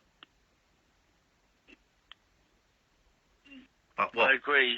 No, 100% you're right, but it's just the depression side of it. I've never, ever experienced that in my life. No. And I just thought, like... How long ago was this weekend just gone? 2 weekends ago. How are you feeling now? I feel all right now. Yeah. I went on the Friday, got back on the Sunday, and then until Wednesday, Thursday last week, I hated the world. Yeah. And I woke up Friday and it was like... Listen, I'm not going to tell you whether you got depression or not, but from my experience of life, what I am hearing sounds just like a classic cocaine come down. How much coke did you do that weekend then? You personally? Personally, I paid 300 quid's worth in 2 days. Is it? What is it? Is it still 50 quid a gram? I bought £200 worth in a big lump, and then I bought 3 separate packets the day before I went. And how much of that did you do? A lot. How old's your little girl? Oh no, my daughter's 17. I've got a son of 8. I don't live with my kids. I see them every other weekend. Yeah, I mean, here's the thinking, right? Here's my thinking. So how much? You spent 300 quid. Yeah. Imagine what you could. Imagine what you could have bought your boy with that. I know that 100%. I have my kids every other weekend. When I haven't got the kids, I either work or I do go out. I might buy a half, I might buy a gram, do whatever, but I'm not... Listen, there's a big difference between doing a gram and I'm not saying any of this is right, but there's a big difference between doing a gram and doing 300 quid's worth over 3 days. And that's what I'm saying. I've never experienced that. What, after doing it, is that like a normal thing? It's weird. It's not weird. It's science. It's chemistry. It's chemistry. You put a lot of drugs up your nose that make you go up. Then suddenly that gets cut off and you come crashing down. You go down lower than when you started, and you crawl along the bottom for 3 or 4 days, and then your body, your chemicals in your brain rebalance and realign themselves, and you go back. If you're lucky, you go back to where you started. That's if you're lucky. If you keep doing it, you'll go back to lower than you started. Yeah, the way I felt last week, that's it, knocked on the head, never again. It's a wake-up call that I didn't like, do you know what I mean? But I just didn't know if it was like a... You'll be all right, son. I'm not saying that I know your past, I know your history, like, you're someone that I could probably speak to. I was probably not on the radio, but, yeah. Do you know what I mean? Yeah. But I just wanted to know if it was like a normal reaction, like... Is it a normal reaction to be angry and feel miserable for about 4 or 5 days after a massive cocaine bender? Oh, yeah. Yes, it is. It won't take I was expecting, do you know what I mean? Don't get me wrong. All I would say, listen, and I'm not judging you, Tony, because people do what they want to do. I do have to say to people listening, I haven't taken drugs for a long time and I don't recommend it. I do have to say, though, I took drugs before my kids were born, and you took a dangerous amount of cocaine. And imagine your boy being told, yeah, well, you've got some bad news for your son. Your dad's dead. How did he die? Oh, he spent 300 quid on cocaine. Do you know what I mean? Oh yeah. Imagine leaving that legacy for him. I know, exactly. I know, yeah, but 100% I understand what you're saying, but it's just what I've done in the past. It's just I've never had that sort of reaction off it before, and I've heard you talking about things, what you've done in the past, how you've reacted, what you've done to counteract stuff. Just, there's no one else on radio or anyone else that I could sort of get any idea. Well, bless you, Tony. Listen, all I can say is my life is a whole lot better since I stopped drinking and taking drugs. I'm not saying you have to do that. I'm not saying you should do that. I'm just, all I can do is share my strength and experience, and my life is better since I stopped doing stuff like that. That's why I turned over from TalkSport and... Get in there. That's what we want to hear. He's gone from TalkSport to Talk Radio. This is what we want, Tony. Hey, listen, man, look after yourself, yeah? Give us a call again. Yeah, all the best. Thanks very much. Cheers, mate. Take care. Ta-ta. 03444991000. Pablo, Dennis, Dom, come to you after this. Across the UK, Blimey. online and on DAB. Talk Radio. For those about to talk, we salute you. Time to Change with Iain Lee on Talk Radio. Sponsored by Time to Change. Search Time to Change. The Dictionary of Driving by Mazda. Today, the letter L. L is for look-back ability. Not every driver will experience it, but Mazda owners know it all too well. That irresistible urge to glance back at your car after every drive. Look-back ability. Does your car have it? Search all new Mazda CX-5 to find out more. With 3.9% APR representative and £500 deposit from Mazda. Mazda. Drive together. Mazda personal contract purchase. T's and C's apply. Finance subject to status. 18s or over. Guarantee may be required. Mazda Financial Services. Jeff's just switched to the Eon Go Online tariff, so he's got that yes saved again feeling. Yes. It means that he's saving an average of £200. I am. And his prices are fixed for the next year. Jeff 1, energy bills nil. Get that yes saved again feeling and save an average of £200. Discover the right Eon tariff for you today. Search Eon Energy now. Saving for dual fuel customers using national average prices across standard variable tariffs not in receipt of discounts. Of large suppliers at off-gem typical domestic consumption. Switching to Eon Go Online 1 year. Paying by fixed monthly direct debit with paperless billing. Restrictions and eligibility criteria apply. Sky Q has done it again. You can now search for your voice. So I can say Fortitude, Series 1, Episode 3. And it finds... Buy a Sky Q 2TV box and a Sky TV subscription connected to home broadband. Content depends on subscription. Oh, Churchy, look at that snazzy new car, like me in the glory days, before I got written off. My blinkers had that keen sparkle, and my pipes, well, don't get me started on my pipes. If your car is written off, you can choose between a replacement, paying for an upgrade, or the money. Time to pass on the baton.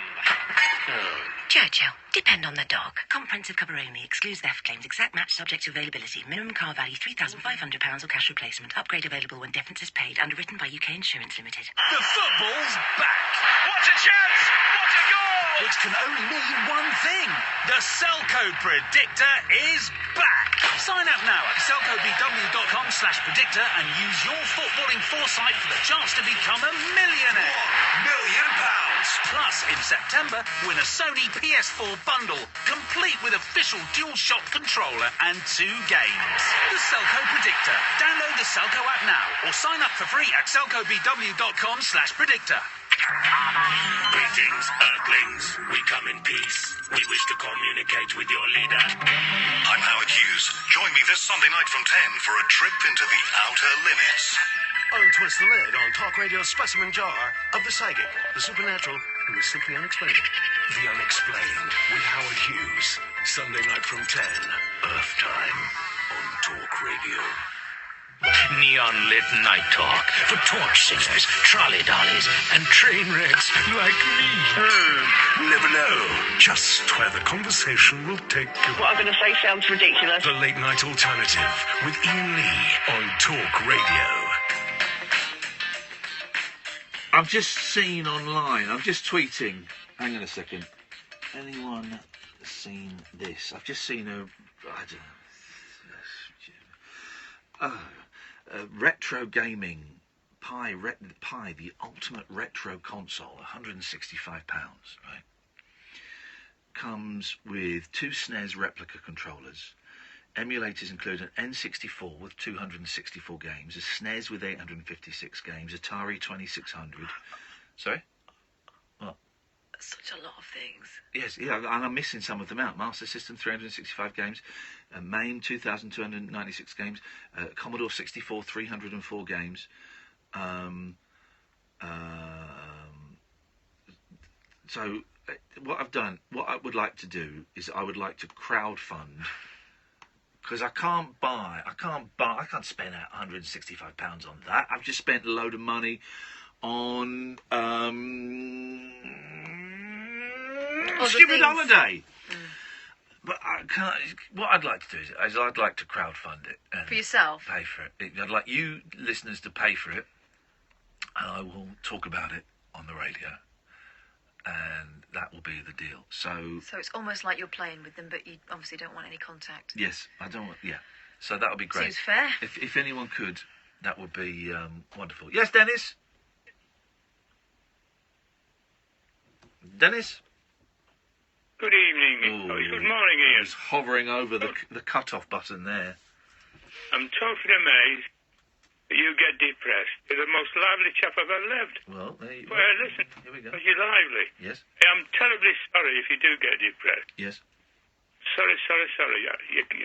Nobody can offer you any... I mean, I get a morning laughing. I laugh every bloody morning. I'm laughing because I'm alive. I'm still alive. Yes. We're all laughing at you as well. I know, but I don't get depressed. But I'm amazed at you, and I am sorry. Well, bless you. You're a good man, Dennis. Dennis from Dunstable. You're a good man. Anyway, all the best, and just stop worrying, for Christ's sake. Up your bum. Let's go to our first Skype call of the evening. Good evening, Bruce.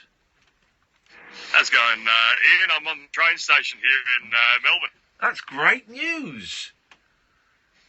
Yeah, I thought I'd give you a call. It's a bit hard to hear the show in Australia because you've got to hear it on the interweb. Yes, that's exactly how. That's how you can listen. Well, it's not. I don't think it's hard to hear in Australia because you've got to listen on the internet. Well, how hard is it to get on the internet? Well, it's not hard to get on the internet, but you know when you turn the radio on in the morning, next to the talkRADIO and all that stuff, Yes. you can't do that with the interweb. No, that's true. That's correct. Yes. Do you want me to go to random people on the platform and see if they know who you are? That'd be fantastic. Yeah, go on. Mention the Laugh Out Loud program. See if they go on. Yeah. So hold on a second. I'll try to find a good patsy for this. Wait a second. There we go. I don't know how to turn the video, but you can't put the video on. You haven't worked that out, have you? No. Okay, so we'll just go up to someone random here. So, hello. You're on the radio in the UK. Is it okay to ask you just a quick question? Sure. Have you seen the program, Have You Seen Dogs Laugh Out Loud and all that stuff on Channel 7? No, I haven't. I don't watch TV, mate. Yeah, so he hasn't heard of you, Ian? That guy's a loser. Find a winner. Okay, we'll find a winner. Hold on a second. Excuse me? Hello? Do you watch Channel 7? No.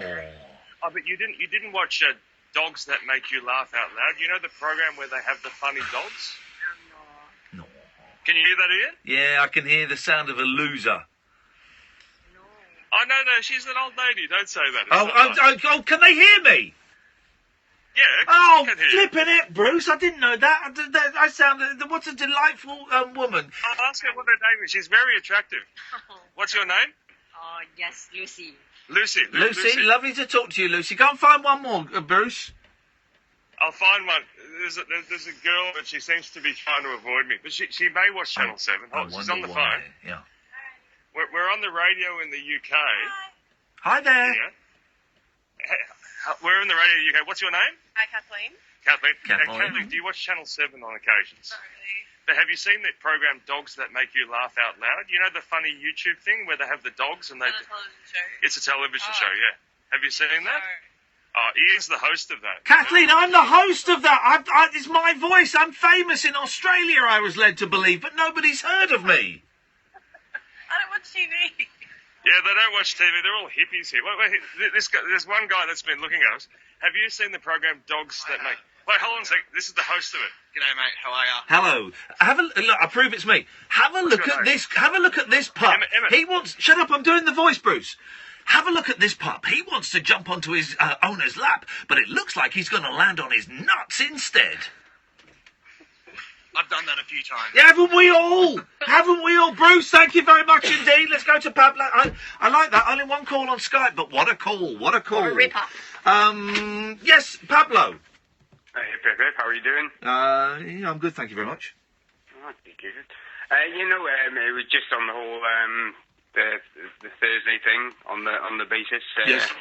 I know the last time I called, it was all relatively on the basis of mental health negativity and whatnot. But it was just to say that obviously since then I have a lovely missus and two lovely children. Everything all turns round, so whenever it seems darkest before the dawn, it generally will turn out all right in the end. Well, this is the thing, and it's hard to remember when you're in the middle of it that it will, this too shall pass. But it's hard for some people to grasp that, and that's why we lose so many. Pablo, listen, I'm really sorry to be quick, but we're coming towards the end of the show. Thank you, brother. We will speak soon. Good evening, Dom. You're the last call of the evening. B. Hello? B. What? No, we're not done. We didn't get round to that in the end because we went from having no calls to having loads of... Right, so listen, Dom. Tomorrow night show at midnight, we've got Loudon Wainwright III on, okay? Okay. But before that, we're going to spend the 2 hours before that, we're going to do the alphabet. Okay. We're going to start at 10 and do the alphabet. So you've got to call bang on 10, you're A. Right, I'm on it. Okay? I will do. I will ring at 10 o'clock. Thank you very much indeed. Don't mess it up. I don't feel I can trust any of these guys. No, of course you can't. Here's that. Thanks. And it's not,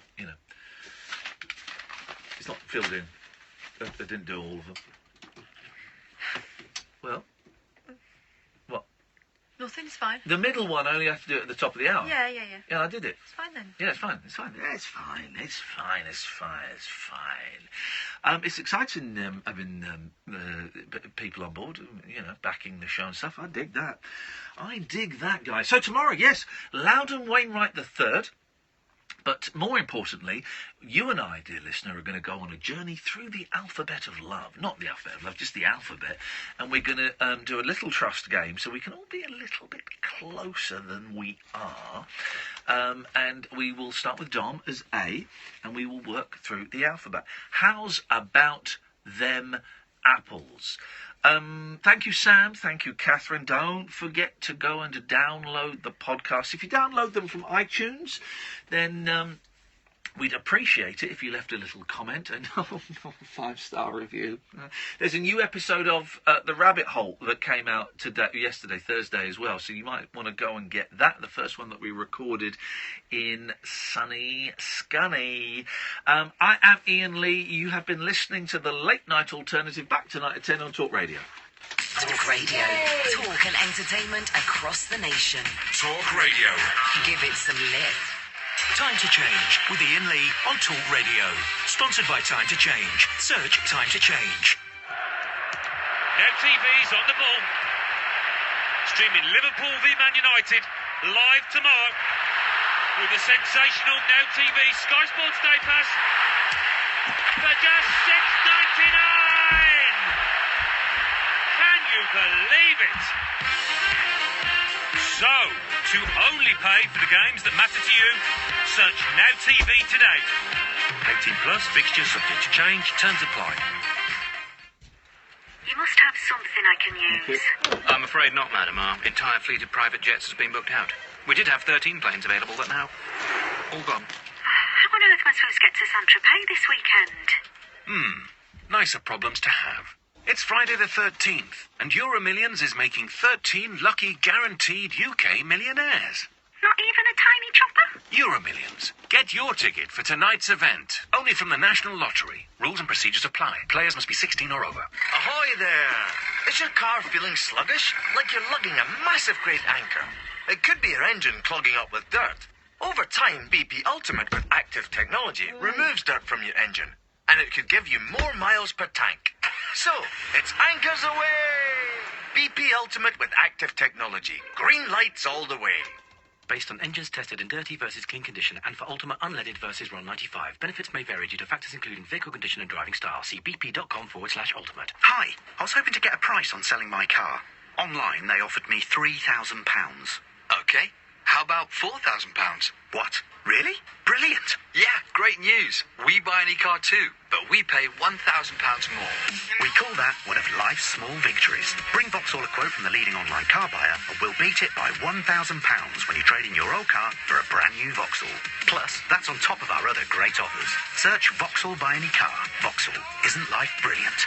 Offer and part exchange for new passenger car orders which are registered by 31st of December, based on the true condition of the vehicle. Participating retailers Thank you, only. Periscope. There's not many of you tonight, but you're the ones I love the most. Stand up to cancer on Talk Radio. Stand up, raise cash, take cancer out. Collaboration kills cancer. Who's in? I'm Julia Hartley-Brewer, and I'm turning up the heat on cancer with a big and ballsy bake. Why not get involved? From chili con cookies to cake au vin. Get creative in the kitchen and embrace the fundraising power of self-raising flour to help make serious dough for game-changing cancer treatments. Go ahead, punk. Bake my day. 100% of the money raised goes straight to those badass science boffins who save lives. Stand up to cancer on Talk Radio. Rebels, you now have a cause. Search Stand Up to Cancer to sign up. Across the UK, online and on DAB.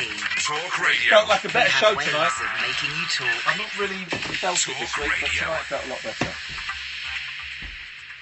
From the Sky News Centre at 1, Scotland Yard is investigating claims of sexual assault against Harvey Weinstein. It's said to have happened in London in the 1980s, but was only reported to... Good night, everyone.